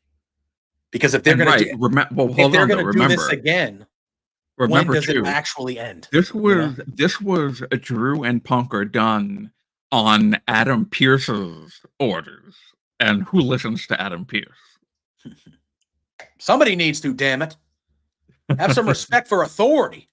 Like he's saying, this is the last match between Punk and Drew, 100%. But nobody listens to Adam Pearce. No, so he's just trying to do his damn job. He's trying to do his damn job. Anyway, but that is true, though. Technically, it was Adam Pearce was the one that was like, "Hey, this is done after this."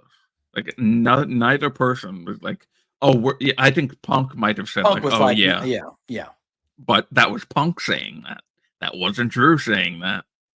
It's fair. I don't think you're wrong. But that's it for us, Drew. That was Crown Jewel. That was Raw. That was WWE's weekend in a nutshell. We have a big SmackDown coming up on Friday, so we'll be back here. We'll be back on Thursday talking some AEW. But we'll be back here next Tuesday at 10 a.m. talking some more WWE about what happens this week on SmackDown and next week on Raw as we are building. Do I have to watch NXT? they're prepping it up that it's a big show. I mean, I would watch it because it's the best wrestling show in all of wrestling weekly. So I would start watching it because there is no better show than NXT currently, in my opinion. No, Sandy wants me to watch NXT, but you should. I mean, I don't know if we'll ever regularly talk about NXT. Me and Ophelia, we're planning. Scott, cool. I'm still waiting for an email back from certain people because it's in Manchester, New Hampshire tomorrow, which is not far from me. So I have reached out to people to see if I could potentially attend said show tomorrow. I have not heard back yet. I probably won't because AEW is a tough nut to crack on that end of things. But there's a chance I'll be there tomorrow. But if not, stay tuned to my social medias because we might be doing a little bit of not an AEW watch along, but we might be watching along to some NXT tomorrow. Maybe. Stay tuned. Be on the lookout for me doing watch alongs on wrestling shows with friends, Ophelia in the chat, maybe being one of them, here on out a little bit in the future. But stay tuned, will you? But that's it for us, Drew, here. Good weekend for WWE. I thought Crown Jewel was solid. Not great, but solid. I thought Raw was pretty good. We're heading towards Survivor Series, which should be a good one. So we'll continue along then. But before we get out of here, Drew, do the thing. Let the people know where they can find you and what you got coming up the rest of the week. You can find me at the Drew Nicholas on a social media platform that may or may not be around after tomorrow. After tonight, I mean. Thank you, Dan Mason. Thank you for being here. We'll see what happens with a certain thing that's going on. And follow also at Firmly LW on same platform that may or may not be deleted permanently because somebody's ego got bruised tonight. And and then I'm doing the super chats and humper chats for Fightful on Saturday's AEW Collision post shows with Rick Cuesta and Iridian. Love it.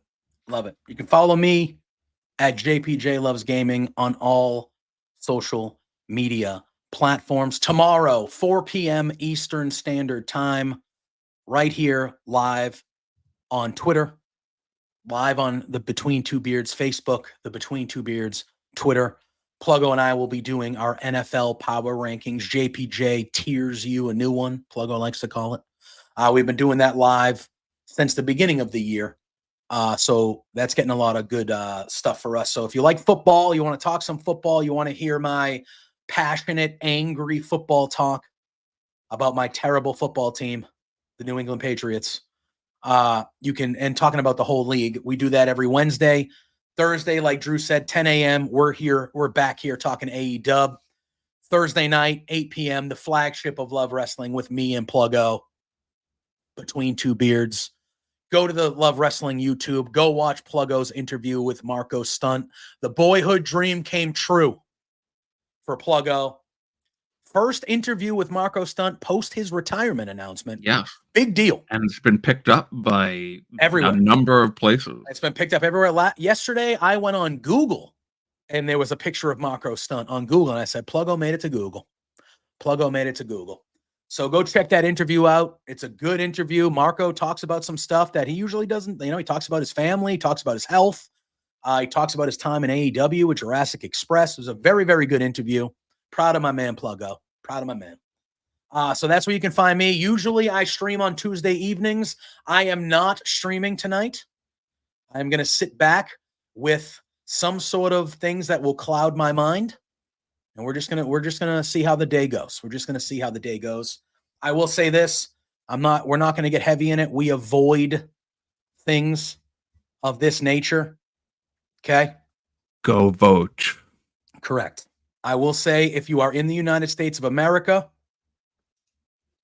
I'm putting this up. If you are in the United States of America, go vote today. It is your civic duty to do so, and it is our right as Americans to go do it. You all probably know where I align. I'm not the most I'm a pretty vocal guy. Okay? Yeah. If you see my Twitter, you know. Yeah. I'm a pretty vocal guy. Okay, so you probably, if you follow me on social medias, you know where I align. I'm not talking about that right now. I'm just saying if you are in the States, do your duty, do what you're supposed to do, go vote. This is probably the most important, it's easily the most important election of my lifetime. It is what it is. You got Scott, look at you got Scott saying, there it is. All right, go do your thing. I'm not going to tell you who to vote for or who not to vote for. You should probably know what side I hope you vote for. And I know that they are my views expressed. I know me and Drew are aligned. When it comes to that, the only thing I will say is that when you go to the voting booth today, do not vote for a rapist. That's the only thing I'll say. Drew and I will see you on Thursday. For everyone, appreciate you all in the chat. We appreciate you all supporting Love Wrestling and supporting us. I know a lot of us down here are feeling a certain way about today. We're going to be okay. We're going to be okay. So sit back, take it in, do what you got to do, go out for the night, watch a movie marathon, or sit there in front of the TV with CNN on and do your thing. Whatever you want to do it, but we're going to be okay. I feel pretty good. I feel kind of optimistic. I think things are going to be all right, and I think we're going to be okay because that's as shitty as it's been and as terrible as it's felt these last handful to 10 years down here. I, for some reason, still have faith in people, or most people, and I think the right thing will happen, and I think we'll be okay. But other than that, Ophelia's here for all of us as the emotional support Canadian. So thank you, Ophelia. We appreciate that. Everyone be safe out there today. Try to get through it. We're going to be okay. Drew and I will be back here on Thursday talking some AEW, getting back to normal life, talking about wrestling again, because that's what we want. Everyone be safe, be good. You all know the drill. Drew and I appreciate you all. Till Thursday. Peace out. Go vote.